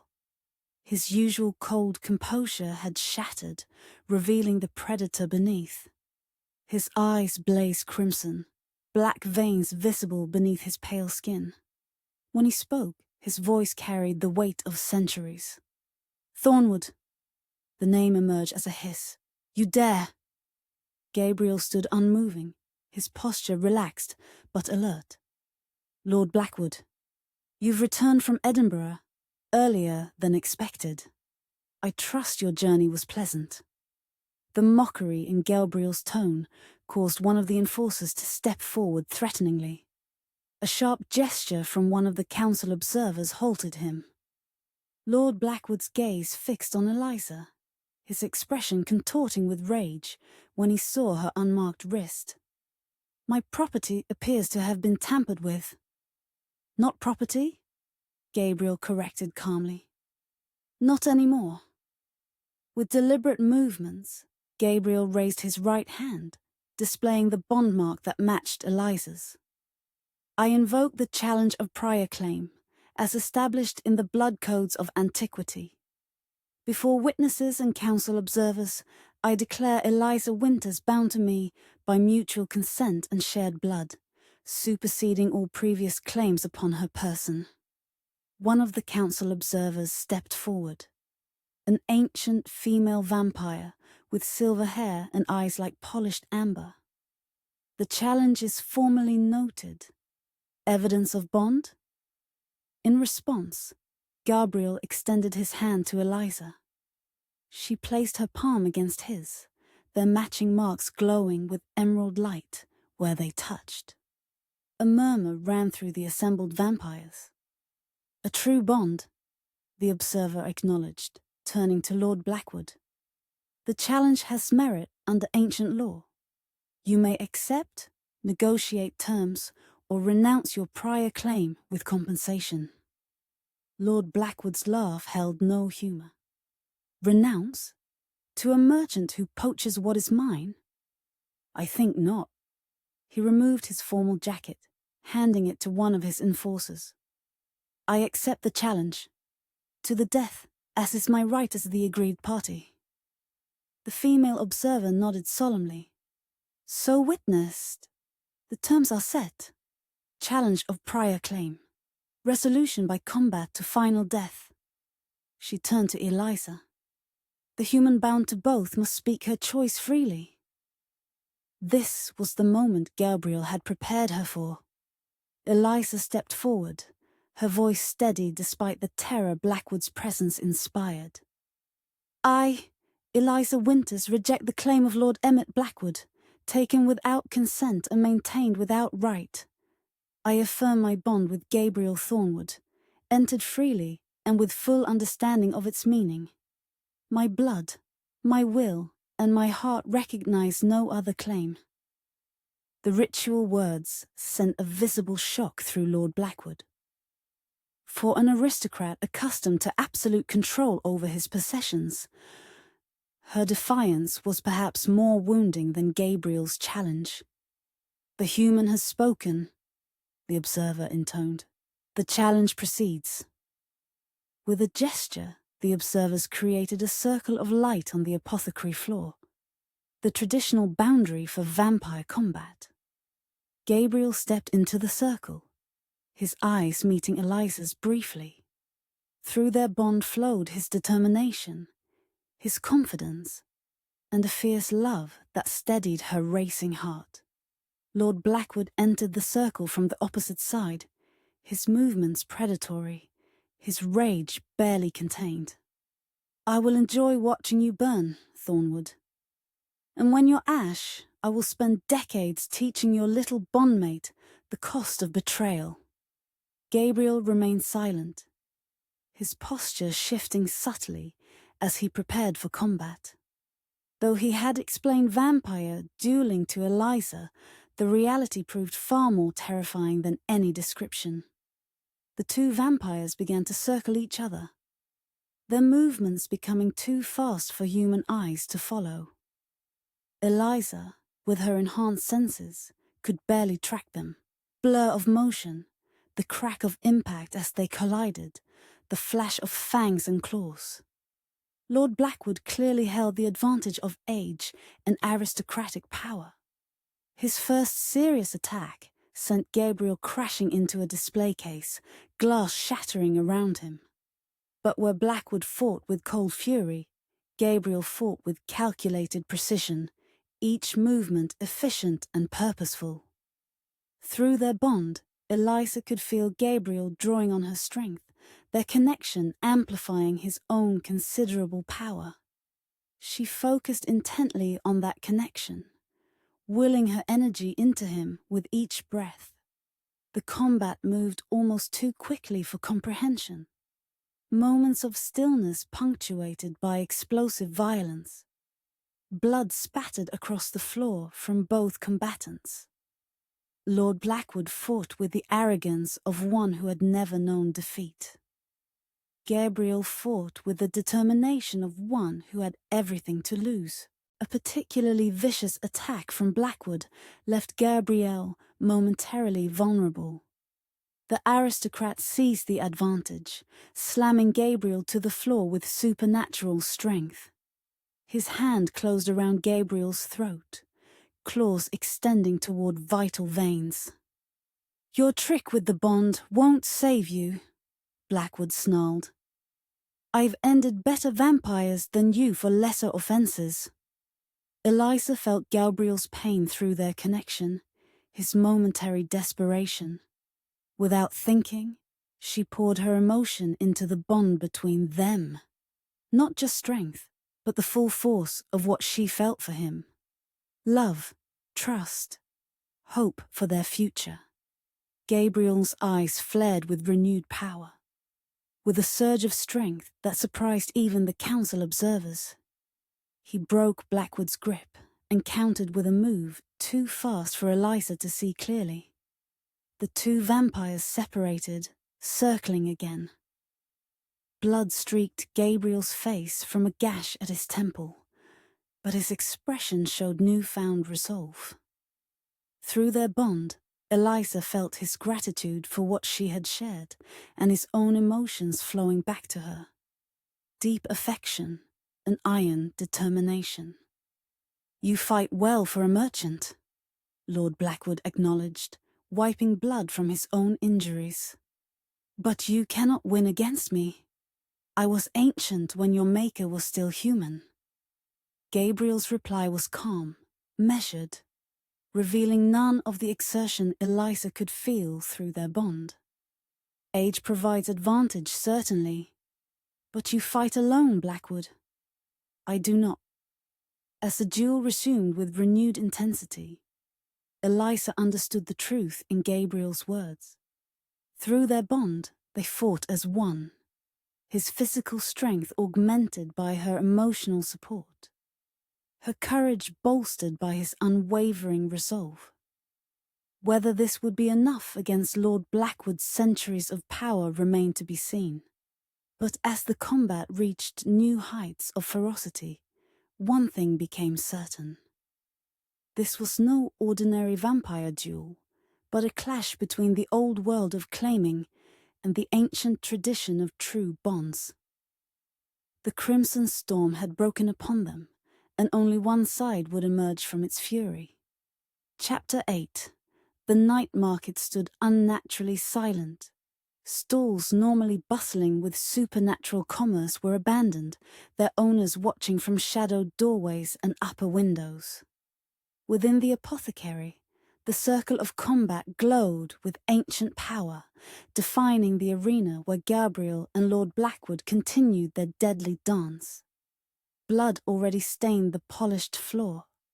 Mostly Gabriel's, though the aristocrat had not emerged unscathed. They had been fighting for nearly 20 minutes. A remarkably long time for vampire combat that typically ended in seconds. "You're prolonging your suffering," Lord Blackwood snarled, circling Gabriel with predatory grace. "She cannot be worth this pain." Gabriel kept his position, body angled to protect his injured right side. "Perhaps you should ask yourself why she's worth such effort to reclaim." "She is mine," Blackwood hissed. "Property, then? Mere decoration for your household?" Gabriel's tone was deliberately provocative. "Strange how you rushed from Edinburgh for something so easily replaced." Lord Blackwood's composure slipped further. "Ignorant merchant, you have no idea what you've stolen." His gaze shifted to Eliza, standing rigid beside the female council observer. "Her blood is exceptionally rare. 1 in 10,000 humans carries the Crimson Gift. Blood that amplifies vampire abilities threefold." Murmurs rippled through the watching vampires. The female observer's eyes widened slightly. "Ah," Gabriel nodded, as though pieces of a puzzle had fallen into place. "So your interest was never traditional claiming. You've been using her blood to enhance your political position." "Using what is rightfully mine," Blackwood corrected coldly. "Her father understood her value, which is why he offered her as collateral." Eliza's shock resonated through the bond. Her father had known, had offered her deliberately. The revelation staggered her, but Gabriel's steady presence in her mind helped her maintain composure. "And yet," Gabriel continued, "your claim weakened despite her value. Her resistance proved stronger than your ownership." Lord Blackwood's patience shattered. He attacked with renewed fury, moving so quickly he seemed to disappear and reappear at Gabriel's side. His hand plunged toward Gabriel's chest, aiming for his heart. Gabriel pivoted at the last moment, using Blackwood's momentum against him. As they grappled, the fundamental difference in their fighting styles became apparent. Blackwood relied on brute strength and aristocratic power, overwhelming opponents through superior force. Gabriel fought with precision and tactical awareness, each move calculated to conserve energy and exploit weakness. Blood magic entered the combat when Blackwood flung droplets of his own blood toward Gabriel's eyes, the droplets elongating mid-air into crimson needles. Gabriel countered by sweeping his bleeding palm in an arc, creating a barrier that neutralized the attack. "Impressive," Lord Blackwood acknowledged. "You've studied the old ways." "Knowledge has always been my pursuit," Gabriel replied, circling cautiously, "including knowledge of the Crimson Gift and its limits." The fight intensified, moving beyond physical combat into displays of blood magic that left scorch marks on the apothecary walls. The council observers maintained the combat circle, their expressions increasingly interested as the merchant vampire held his own against an aristocrat centuries his senior. Through their bond, Eliza felt Gabriel's calculated strategy. He was allowing Blackwood to expend energy on elaborate attacks while conserving his own strength. She also sensed his pain. A particularly vicious strike had damaged his left shoulder, limiting his range of motion. Eliza focused on their connection, channeling her strength to him as she had discovered she could. Gabriel's movements became more fluid in response, his injured shoulder healing visibly faster than vampire standard. Lord Blackwood noticed. His eyes narrowed as he observed the accelerated healing. "The bond is feeding you her energy," he realized aloud. How quaint, and how wasteful of a rare resource. Seeing Gabriel momentarily distracted by Blackwood's words, the aristocrat lunged forward, driving a fist into Gabriel's injured side. Gabriel stumbled backward, nearly falling. Seizing the advantage, Blackwood abandoned physical combat entirely. He slashed his own wrist deeply, dark blood welling forth in unnatural abundance. With broad gestures, he shaped the blood into a vortex that surrounded Gabriel, cutting him off from Eliza's view. "Blood calls to blood," Lord Blackwood intoned, his voice taking on the resonance of ancient ritual. "What was claimed remains claimed. What was marked returns to the marker." Eliza felt a sudden sharp pain in her wrist, where Lord Blackwood's mark had been. Through their bond came Gabriel's warning. "He's trying to re-establish his claim through forbidden blood rites. Focus on our connection." The female council observer stepped forward. "Blood compulsion is not permitted in formal challenge. I merely remind her body of its proper allegiance," Blackwood replied, without breaking his concentration. The blood vortex surrounding Gabriel constricted, limiting his movements. Her father's bargain was sealed in blood and law. Eliza closed her eyes, concentrating on the bond with Gabriel instead of the burning sensation in her wrist. Their connection pulsed with shared purpose, his determination flowing into her, her trust strengthening him. Within the blood vortex, Gabriel acted with decisive precision. From his pocket, he withdrew a small glass vial containing an iridescent powder. Breaking it against his palm, he blew the contents into Blackwood's swirling blood. The effect was immediate and dramatic. The vortex destabilized, the blood losing cohesion and falling to the floor in harmless droplets. Lord Blackwood staggered as his control over the blood magic collapsed. Willow ash infused with silver and moonflower, Gabriel explained calmly, stepping forward through the dissipating vortex. Specifically formulated to disrupt blood manipulation.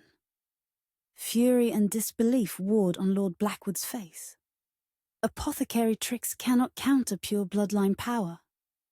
And yet, Gabriel gestured to the neutralized blood on the floor. Evidence suggests otherwise. In a desperate gambit, Lord Blackwood abandoned all pretense of honorable combat. He lunged not for Gabriel, but toward Eliza, clearly intending to seize her physically. Gabriel intercepted him with astonishing speed, catching the aristocrat mid-motion and driving him back into the combat circle with such force that the floor cracked beneath them. With one fluid movement, he pinned Lord Blackwood against the apothecary wall, one hand at his throat, the other poised over his heart. "The challenge is decided," Gabriel stated, his voice carrying throughout the silent market. "Yield and renounce your claim." Pride and rage battled in Lord Blackwood's expression. The council observers stepped closer, ready to make the official pronouncement. "Lord Blackwood has been defeated in formal challenge," the female observer declared. "By ancient law, the prior claim is invalidated. Gabriel Thornwood's bond with Eliza Winters is recognized as primary and inviolable." The male observer addressed Lord Blackwood directly.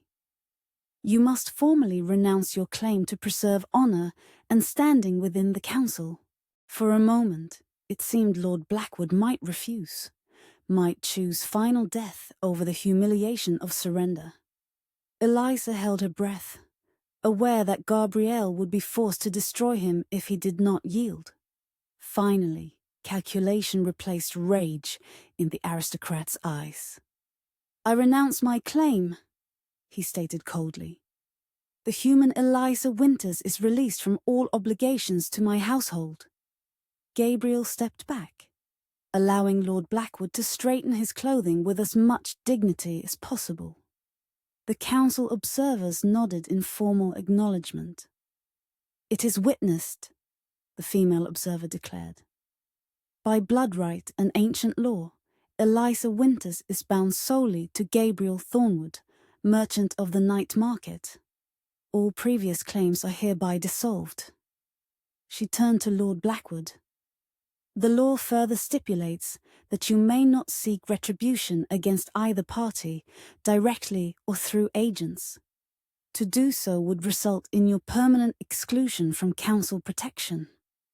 The aristocrat's expression remained murderous, but he inclined his head in formal acceptance of the terms. Without another word, he gestured to his enforcers and strode from the apothecary, his back rigid with suppressed fury. As the door closed behind them, tension visibly drained from the room. The remaining council observers approached Gabriel and Eliza. "A significant victory," the female observer noted. "And an unusual one. Merchant vampires rarely challenge aristocrats, let alone prevail. Perhaps that tradition is due for reconsideration," Gabriel suggested mildly, though he swayed slightly from his injuries and exertion. Eliza moved to his side, supporting him with an arm around his waist. Through their bond, she felt his pain, his exhaustion, and his profound relief. "The bond between you is remarkably strong for its newness," the male observer commented, studying them with scholarly interest. "Combined with her crimson gift, it presents unique possibilities." "Possibilities we will explore privately," Gabriel replied, his tone polite but firm. The observers exchanged glances, then bowed slightly in acknowledgement. "The council recognizes your right of privacy in this matter," the female said. "However, given the rarity of both her blood quality and the strength of your bond, we would welcome a formal presentation at the next conclave." "We will consider the invitation," Gabriel answered diplomatically. When the observers finally departed, Marcus emerged from his position near the staircase. "I'll spread word that the market can resume normal operations," he said, eyeing Gabriel's injuries with concern. "You need blood and rest." Gabriel nodded wearily, turning to Eliza once Marcus had gone. "It's over," he said softly. "Truly over. You're free of him." "We both are," she replied, helping him toward the stairs to his quarters. Through their bond, she felt not only his physical pain, but his emotional relief, and beneath it, a deep current of joy that matched her own. As they ascended the stairs together, the night market slowly returned to life around them. Merchants reopened their stalls, customers cautiously emerged, and supernatural commerce resumed with a buzz of excited conversation about the unprecedented challenge they had witnessed. For Gabriel and Eliza, however, the most significant change was internal. The knowledge that their bond had been tested in the crucible of formal challenge and emerged stronger. What had begun as an act of rebellion against unjust claiming had become something far more profound. A partnership sanctified by ancient law and personal choice. A connection neither Lord Blackwood nor vampire society could sever. The blood rights had been decided, not through aristocratic privilege, but through the older, deeper magic of freely chosen bonds. As they closed the door to Gabriel's quarters behind them, the first chapter of their shared story concluded, and the next, with all its unknown possibilities, awaited. Chapter 9. The night after Gabriel's victory dawned with unusual clarity. The typical London fog had lifted, revealing a city bathed in silver moonlight. Eliza stood at the window of Gabriel's quarters, watching supernatural beings of all varieties converge on the night market below. News had spread quickly. A merchant vampire had defeated an aristocrat in formal challenge, breaking a claiming bond through the ancient rite of blood partnership. "They're coming to see if the rumors are true," Gabriel observed, joining her at the window. His injuries from the duel had mostly healed, though he moved with careful deliberation. "By tomorrow, every supernatural being in London will know what happened." "Is that dangerous for us?" Eliza asked, leaning slightly against him. "It creates complications," he admitted, slipping an arm around her waist.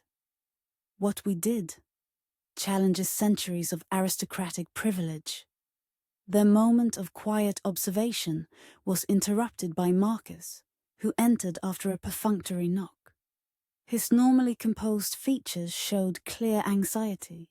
"Half the night market is talking about nothing else," he reported, closing the door firmly behind him. "And I've had 3 aristocratic vampires request private meetings with you before dawn." "Let me guess," Gabriel said wryly. "Lord Kensington, Lady Harlow, and Baron Winters?" Marcus nodded. "All 3 have claimed humans in their households. They're concerned about the precedent." "As they should be," Gabriel replied, moving away from the window. "Eliza, would you mind if Marcus and I discuss some sensitive matters?" Through their bond, she felt his reluctance to exclude her, coupled with genuine concern for her comfort with certain topics. "I don't need protection from difficult conversations," she reminded him gently. Gabriel's expression softened. "Of course. Forgive me. Old habits of discretion."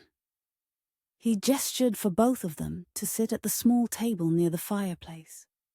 Marcus paced as he spoke, unable to contain his nervous energy. Lord Blackwood has powerful allies throughout the council. They won't retaliate directly. The Observer's ruling prevents that. But they'll look for indirect methods to undermine you. I anticipated as much, Gabriel replied calmly. That's why I've already sent a peace offering to Lord Blackwood. Both Eliza and Marcus looked at him in surprise. A case of specialized tonics from my private reserves, Gabriel explained.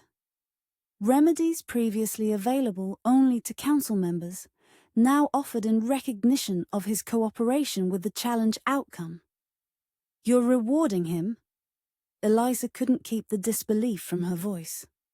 I'm acknowledging his position, while subtly reminding him of what my apothecary provides, that he cannot easily replace, Gabriel clarified. Aristocrats value two things above all else: power and appearances. By accepting my gift, he saves face while maintaining access to remedies he requires. Marcus considered this strategy. Clever. But will it be enough? Combined with other measures, yes. Gabriel rested his elbows on the table, fingers steepled thoughtfully.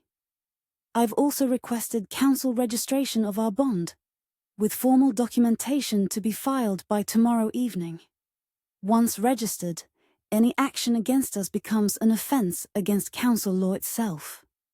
Eliza felt a surge of admiration through their bond. While she had been processing the emotional aftermath of their victory, Gabriel had been securing their position practically and politically. The aristocrats who requested meetings. What do they want? She asked.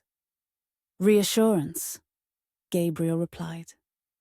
They want to confirm that we don't intend to disrupt the claiming system entirely. They fear their claimed humans might seek similar arrangements. And what will you tell them? Gabriel's eyes met hers. A silent communication passing between them beyond their bond. The truth. That our circumstances were unique, involving a blood bond that formed naturally, and a claim that had already weakened through resistance. But we won't discourage others from following our example, Eliza added, understanding his unspoken intent. Precisely. A smile touched his lips. Change comes gradually to vampire society, but it does come. After Marcus departed to manage the increasingly busy night market, Gabriel and Eliza remained at the table, their conversation turning to more personal matters. There's much that you need to learn now, Gabriel said, taking her hands in his. A true blood bond carries both privileges and responsibilities in vampire society.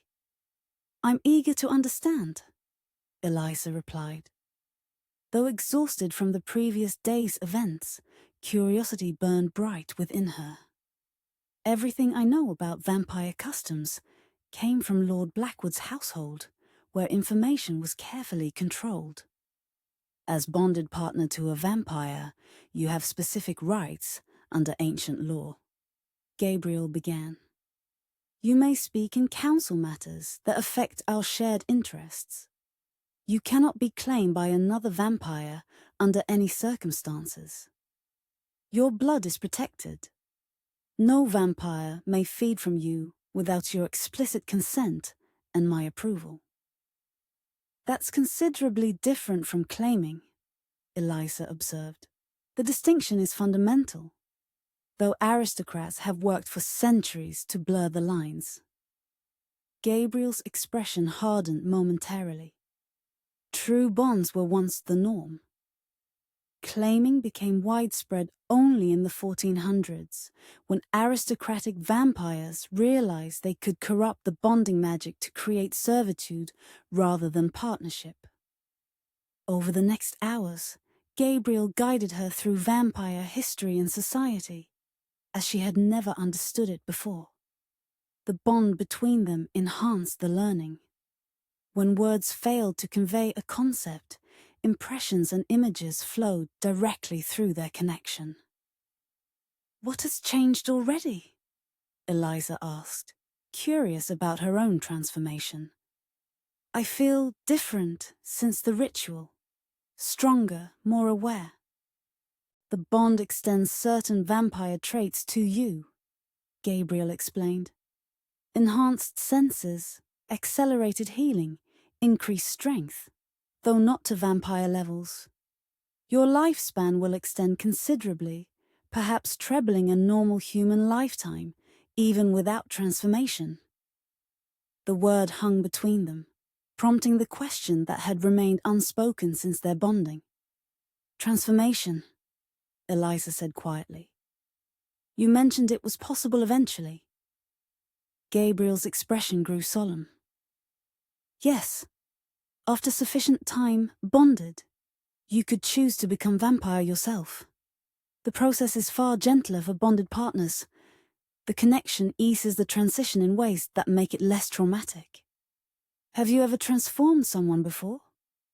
"No," he admitted. "In 3 centuries, I've never found someone I wish to walk through eternity with." His hands tightened gently around hers. "Until now." The implication sent warmth through their bond. Not just affection, but a deeper emotion neither had yet named aloud. "How long would we wait?" she asked. "Most bonds mature fully after 7 to 10 years," Gabriel replied. "Transformation before that carries unnecessary risks. But there's no requirement to transform at all. Many bonded humans choose to retain their humanity while enjoying extended life." "And what would you prefer?" Eliza asked, watching his expression carefully. "I would prefer whatever path brings you greatest happiness," he answered without hesitation. "Whether that means centuries together as vampire equals, or decades as bonded partners until you choose a natural end." His honesty touched her deeply. So different from Lord Blackwood's world of commands and expectations. Gabriel offered choices, respected her agency. Their discussion was interrupted by a soft knock. Gabriel sensed who stood outside before opening the door, his surprise flowing through their bond to Eliza. Thomas, the young boy claimed by Lord Blackwood, stood trembling in the hallway. Behind him huddled 2 women Eliza recognized as blood servants from the manor. "They said you broke his mark," Thomas whispered, his small face pale with fear and hope. "They said you found a way out." Eliza moved swiftly to the door, kneeling to the boy's level. "Thomas, how did you get here?" "The manor is across the city." "Carriage," one of the women explained. "We paid the driver everything we had saved." Her gaze moved anxiously between Gabriel and Eliza.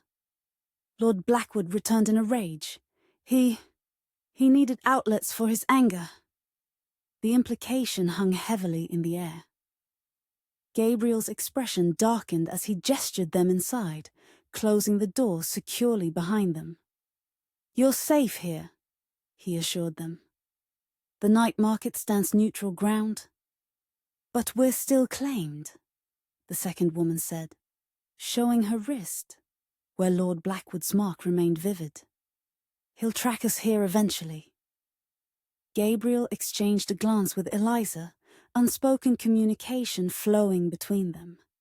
He turned to Marcus, who had followed the newcomers upstairs. "Arrange quarters in the east wing," Gabriel instructed. "And summon Madame Laveau from the herbalist shop. We'll need her expertise in temporary warding." "You're sheltering them?" Marcus asked, surprise evident in his voice. "That's a direct challenge to Lord Blackwood's property rights." "We're offering neutral sanctuary while they consider their options," Gabriel corrected carefully. "The market's charter allows for refugees seeking information about their supernatural circumstances." The distinction was technical but important. It gave them legal grounds to protect Lord Blackwood's claimed humans temporarily without directly violating vampire property customs. As Marcus led the refugees to secure quarters, Eliza felt the weight of their responsibility settling around her shoulders. "They came because of us," she said quietly. "Because we showed it was possible to break a claim." "Yes," Gabriel acknowledged. "And they won't be the last. Word is spreading through claimed households across London. Lord Blackwood will be furious." "Beyond fury," Gabriel agreed grimly, "but also constrained by law and appearance.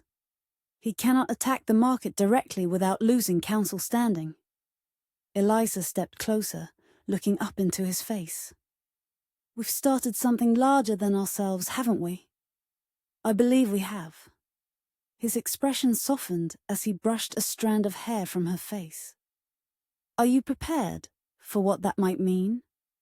Before she could answer, another interruption came. This time a messenger bearing formal correspondence. Gabriel opened the sealed envelope, his eyebrows rising as he read its contents. "We've been summoned to appear before the council in 3 nights' time," he informed her. "To register our bond officially and address questions about the challenge." "Is that standard procedure?" "No," Gabriel admitted. "It's highly unusual for the full council to involve themselves in bond registration. This is political. Lord Blackwood's allies attempting to scrutinize our relationship for any potential irregularity." Eliza squared her shoulders, drawing strength from their connection. "Then we shall present ourselves with nothing to hide." "It won't be pleasant," he warned. "The aristocrats will look for any sign of coercion or uncertainty to invalidate our bond." "Let them look," she replied firmly. "They'll find a partnership freely chosen and fully embraced." Later that night, after addressing the 3 aristocratic vampires who had requested meetings, Gabriel and Eliza stood together on the small balcony outside his quarters. The night market below had finally quieted.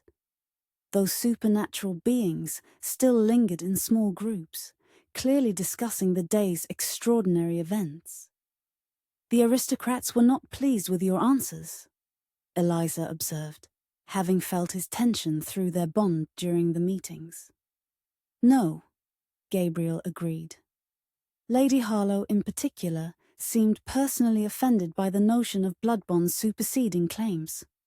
She has 8 claimed humans in her household, all from prominent families who fell into debt. "Will she cause problems for us?" "Undoubtedly." He slipped an arm around her waist, drawing her against his side. "But she's merely one voice among many. Not all aristocrats view claiming as sacrosanct. Some of the older ones remember when blood bonds were the honored tradition." They stood in comfortable silence, watching the moon's progress across the night sky. Their bond hummed between them, a constant reminder of their connection that transcended physical proximity. "I never imagined such freedom," Eliza confessed quietly. "Even in my most hopeful moments as Lord Blackwood's claimed human, I never envisioned this." Gabriel turned to face her fully, his expression solemn in the moonlight. "What we've begun won't be easy, Eliza. We face opposition from powerful factions, scrutiny from the council, and the weight of being examples to others seeking similar paths." "I understand," she replied, meeting his gaze steadily. "And I choose it nonetheless. I choose you, Gabriel, and whatever challenges come with our bond." His hand rose to cup her vase, thumb gently tracing her cheekbone. Through their connection flowed emotions too complex for simple words. Gratitude, admiration, fierce protectiveness, and something deeper still, something that resembled devotion in its purest form. "Then we face it together," he said softly, Whatever comes, whatever changes our actions have set in motion, we stand as one. Their kiss beneath the moonlight sealed this renewed commitment, not merely to each other, but to the principle their bond represented. In challenging Lord Blackwood's claim, they had unknowingly struck the first blow against centuries of aristocratic control. The repercussions would echo through vampire society for years to come. As dawn approached, turning the eastern sky to pale grey, they remained together on the balcony. The night market below had finally emptied, supernatural beings returning to their daily refuges from sunlight. In Gabriel's quarters, 3 refugees from Lord Blackwood's household slept under magical protection, the first of many who would seek similar sanctuary in days to come. A new dawn indeed, not just for Gabriel and Eliza, but perhaps for vampire society itself. Chapter 10. 6 months after Gabriel's victory over Lord Blackwood, the night market had transformed. No longer merely a place of commerce, it had become a sanctuary where humans and supernatural beings interacted with unprecedented equality. What began as a single unprecedented challenge had sparked quiet revolution throughout London's supernatural community. The evening air carried the crispness of early autumn as Eliza moved through the apothecary, arranging newly prepared remedies in their proper places. Through the windows, she could see the bustling courtyard, now expanded to adjacent buildings, with new stalls and shops opening weekly. The griffin scale tincture goes with blood remedies, not transformative elements, Gabriel corrected gently, appearing beside her with silent vampire grace. Still learning the classifications? Eliza acknowledged with a smile, relocating the bottle. Their bond hummed with comfortable familiarity, a constant awareness that had deepened over the months since their ritual. Through it, she felt Gabriel's pride in her progress, his contentment in her presence, and the deeper emotion that remained a steady constant between them. Marcus says Lord Blackwood's representative has arrived, Eliza noted, sensing Gabriel's slight tension at the information she'd received earlier. Right on schedule, Gabriel sighed, straightening his formal waistcoat. The monthly inspection of his former claimed humans, a tedious ritual of saving face. Lord Blackwood had eventually settled into reluctant acceptance of the new arrangement. Unable to reclaim his humans without violating council ruling, he had instead negotiated formal release agreements that preserved his dignity. The 3 who had fled to Gabriel's protection that first night had been joined by others, until all 8 of Blackwood's human household had sought sanctuary at the night market. Thomas is excited to show Lord Harrison his progress with reading, Eliza said, referring to Blackwood's representative, a more temperamentally suited vampire who handled these diplomatic visits. Gabriel's expression softened at mention of the boy. His tutoring is going well? I've been too occupied with council matters to observe lately. Remarkably well. Madame Laveau says he has natural talent for herbology. Eliza finished arranging the bottles and turned to face Gabriel fully. We should change for the council presentation. The carriage arrives in an hour. They ascended to their shared quarters, significantly expanded since Eliza had moved in permanently. The space reflected their partnership. Gabriel's ancient texts, alongside Eliza's botanical sketches, her mortal routines harmonized with his immortal habits. As they dressed in formal attire, befitting a presentation to the Vampire Council, Eliza caught Gabriel watching her in the mirror. Through their bond came a wave of appreciation that brought color to her cheeks. 6 months? And you still look at me that way, she observed. I suspect I will look at you that way after 6 centuries, he replied simply. Her reflection showed the subtle changes their bond had created. Her complexion held a luminous quality that hadn't existed before. Her movements carried newfound grace and strength. Most significantly, the bond mark on her wrist had evolved from a simple vine pattern into an intricate design that matched Gabriel's exactly, a visible symbol of their equal partnership. "Are you nervous about tonight?" Gabriel asked, sensing undercurrents in her emotions. "Not nervous, contemplative." Eliza secured the emerald pendant he had given her, a jewel that matched their bond marks perfectly. 6 months ago, I was property. Tonight, I'll address the council as your recognized partner.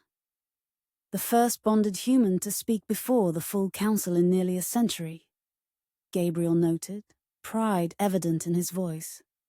Your testimony about claiming practices will influence policy for decades to come. This was no exaggeration. Their challenge to Lord Blackwood had forced the council to re-examine ancient laws regarding human-vampire relationships. Gabriel's position as a respected merchant vampire combined with Eliza's articulate advocacy had created unprecedented momentum for reform. The most visible change had manifested at the night market itself. Under their guidance, new protocols had been established for claimed humans who sought information about their status. Within the market's neutral territory, claimed humans could learn about their rights without fear of punishment. Those seeking to break unwanted claims could request evaluation of their circumstances by council-appointed mediators. Aristocratic vampires had initially resisted these changes violently. 3 attempts had been made on Gabriel's life in the first months after the challenge. Each had failed, thwarted by the market's enhanced protections and the network of allies they had cultivated. Eventually, pragmatism prevailed. The aristocrats realized that gradual adaptation would preserve more of their privileges than outright opposition. "Lord Clarence will lead the questioning tonight," Gabriel reminded her as they completed their preparations. "Remember, he appears sympathetic, but seeks to undermine through subtle contradiction," Eliza finished for him. "I've studied the council members thoroughly." Gabriel's smile reflected admiration. "Sometimes I forget how quickly you absorb information." "An advantage of our bond," she replied. "Your knowledge flows to me far more efficiently than traditional teaching." This had proven especially true in Eliza's apprenticeship as a blood apothecary. Gabriel had begun teaching her his craft 2 months after their bonding, when it became clear she possessed natural talent for the work. Through their connection, centuries of his accumulated knowledge transferred gradually to her understanding. Techniques, formulations, and the complex theory of blood magic that underpinned vampire remedies. The carriage arrived precisely on time. A luxury vehicle provided by the council themselves, acknowledging Gabriel's elevated status. As they travelled toward the ancient council chambers beneath Westminster, Eliza sensed Gabriel's thoughts turning toward their future. "You've been considering my transformation again," she observed quietly. Gabriel didn't deny it. Their bond made such concealment impossible. "The signs of readiness are appearing earlier than expected. Your adaptation to vampire blood has been remarkable." Since their bonding, Eliza had consumed small amounts of Gabriel's blood weekly, a standard practice for bonded humans that strengthened their connection and extended human lifespan. Most bonded humans required years to demonstrate transformation, readiness, but her body had adapted with unusual speed. "How long?" she asked simply. The council physicists believe you could safely transform in another 18 months, Gabriel replied, rather than the 7 years typically recommended. The prospect sent complex emotions through their bond: excitement, trepidation, wonder at the possibility of centuries together. We need not decide tonight, Gabriel assured her, taking her hand. Or even this year. The choice remains entirely yours, Eliza. Ours, she corrected gently. What we build together. The carriage slowed as they approached Westminster, then descended into hidden passages beneath the historic buildings, routes known only to the supernatural community. Eventually, they stopped before massive doors carved with symbols similar to those that had adorned Gabriel's ritual circle. The council chamber beyond stunned Eliza despite her mental preparation. Circular in design, with tiered seating rising 20 feet from a central floor, it accommodated the 30 council members and dozens of observers. Candles floating mid-air illuminated the space with warm golden light, reflecting off marble surfaces and the jeweled regalia of aristocratic vampires. At the highest tier sat 7 vampires whose advanced age was evident in their slightly translucent skin, and eyes that had shifted from normal vampire crimson to pale amber. The elders, vampires who had survived a millennium or more, who rarely involved themselves in modern affairs, but held a final authority in matters of vampire law. Gabriel squeezed her hand reassuringly before they separated. He to the presentation floor, she to a waiting area until called to testify. Through their bond, his steady confidence bolstered her resolve. The proceedings began with formal recognition of Gabriel's status.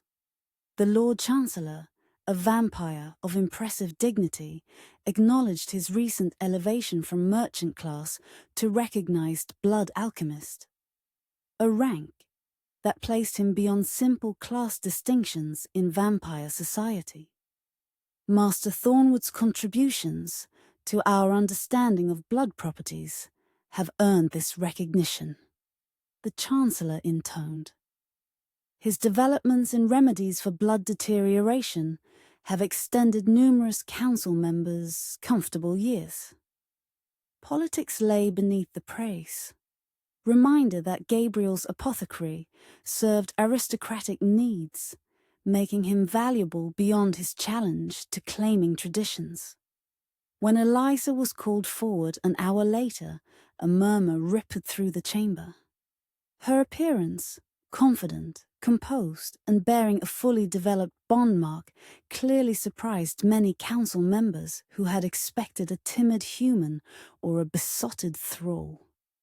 Miss Winters, Lord Clarence began, his aristocratic bearing impeccable. You have lived both as a claimed human and now as a bonded partner. The council would hear your comparison of these experiences. Eliza had anticipated this opening. The difference, my lord, is fundamentally one of choice. A claimed human exists as property, with identity, and will subordinate it to the claiming vampire. A bonded partner retains autonomy while gaining the benefits of vampire connection. Some might suggest your case is exceptional, another council member observed. Your blood carries the crimson gift, making you inherently valuable beyond ordinary humans. My blood's properties are irrelevant to the ethical distinction, Eliza replied evenly. No human's value should be measured solely by their utility to vampires. The statement caused visible discomfort among several aristocrats. One elderly vampire leaned forward with interest. Countess Bathory, rumored to be over 900 years old. You speak as one educated in vampire philosophy, the Countess noted. Unusual for a human so recently introduced to our society. My bonded partner has ensured my education is comprehensive, Eliza acknowledged, with a respectful nod toward Gabriel. Additionally, our bond facilitates knowledge transfer more efficiently than conventional instruction. Yes, your bond. Lord Clarence returned to the central issue. Formed under unusual circumstances, breaking a legal claim. Some council members have expressed concern about the precedent. The precedent already existed in ancient law, Eliza countered. We merely revive the tradition of true blood bonds superseding forced claims when genuine connection forms naturally. For nearly 2 hours the questioning continued. Some hostile, some genuinely curious, all probing for weaknesses in their bond or legal standing. Throughout, Eliza maintained composure, her responses thoughtful and precise. Gabriel remained silent unless directly addressed, allowing her to represent their partnership as the equal it truly was. The council's final verdict came not from Lord Clarence, but from one of the silent elders who had observed the proceedings without comment. The bond between Gabriel Thornwood and Eliza Winters is recognized as a legitimate under the Vampire Codex, the ancient vampire declared, his voice surprisingly strong. Furthermore, the protocols established at the night market regarding claimed humans are formally sanctioned as aligned with original vampire tradition. The pronouncement carried weight beyond mere approval. It was explicit endorsement from vampire leadership of the reforms they had initiated. Through their bond, Eliza felt Gabriel's momentary shock before he controlled his expression. "We are honored by the council's wisdom," Gabriel responded formally, bowing deeply. As they left the chamber, several council members approached them privately, some offering veiled warnings about aristocratic displeasure, others expressing cautious support for their reforms. Politics remained politics, even among immortals. The night was well advanced when they finally returned to the night market. Despite the late hour, a small celebration awaited them. Close allies who had supported their efforts from the beginning. Marcus had arranged refreshments in the apothecary's private dining room, where Thomas and the other formerly claimed humans waited alongside supernatural merchants who had embraced the market's evolving philosophy. To new traditions built on the wisdom of the old, Marcus toasted, raising a glass of rare crimson liquid. As the celebration continued around them, Gabriel drew Eliza aside to a quiet alcove. Through their bond came emotions too complex for simple expression: pride, gratitude, and profound connection. "There's something I wish to ask you," he said quietly, producing a small box of polished wood. "I've carried this for 3 centuries, waiting for the right moment, the right person." Inside lay 2 rings of exceptional craftsmanship, platinum bands inscribed with symbols matching their bond marks, each set with a small emerald that seemed to glow from within. "These are bonding rings from the ancient tradition," Gabriel explained. "Before claiming became common, vampires and their chosen humans exchanged these as symbols of their partnership. They're imbued with protective magic that strengthens when worn by truly bonded pairs." Eliza touched one ring gently, feeling it respond to her presence. "They're beautiful. I would like to renew our bond formally," Gabriel said, his voice carrying rare vulnerability. "Under the full moon, with witnesses from both vampire and human society. A declaration not just of what we've built, but what we intend to maintain through whatever centuries we share." The request held significance beyond romantic gesture. A formal renewal before witnesses would further solidify their bond's legal standing and serve as visible example to others considering similar paths. "Yes," Eliza answered simply, emotion making further words unnecessary. Through their bond flowed all she couldn't articulate: gratitude for the freedom he had helped her claim, appreciation for the partnership they had forged, and the deep affection that had grown between them. 3 nights later, under October's hunter moon, they stood together in the center of the night market. The courtyard had been transformed, floating lights illuminating ancient symbols drawn upon the cobblestones. Supernatural beings and humans alike gathered in concentric circles around them. The renewal ceremony combined elements from vampire tradition and human ritual. Marcus served as principal witness, standing at the edge of the innermost circle. Madame Laveau led the proceedings, her status as neither vampire nor human, but something altogether different, making her the perfect neutral authority. Gabriel and Eliza faced each other at the center, hands joined between them. Unlike their first bonding, performed in secrecy and urgency, this ceremony celebrated openly what they had built together. "Blood recognizes blood," Madame Laveau intoned, her voice carrying through the silent market. "Choice honors choice. Bond strengthens bond." With ceremonial precision, Gabriel and Eliza exchanged small amounts of blood, not from utilitarian cuts at the wrist, but from deliberate, gentle sharing that acknowledged the intimacy of the act. As their blood mingled once again, their bond marks glowed with emerald light visible to all witnesses. "What began in necessity continues in choice," Gabriel stated, his voice clear in the night air. "I renew my bond with Eliza Winters, offering centuries of partnership if she will have them." "What began in hope continues in certainty," Eliza responded. "I renew my bond with Gabriel Thornwood, accepting the gift of shared time, whether decades or centuries." They exchanged the ancient rings, each feeling the subtle magic activate as the bands settled into place. Around them, the gathered witnesses, vampire and human, supernatural and mortal, bore testimony to their commitment.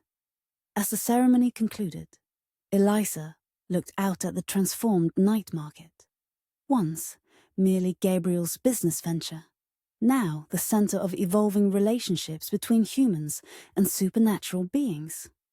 Thomas stood proudly nearby, the claiming mark on his wrist long faded, his future now his own to determine.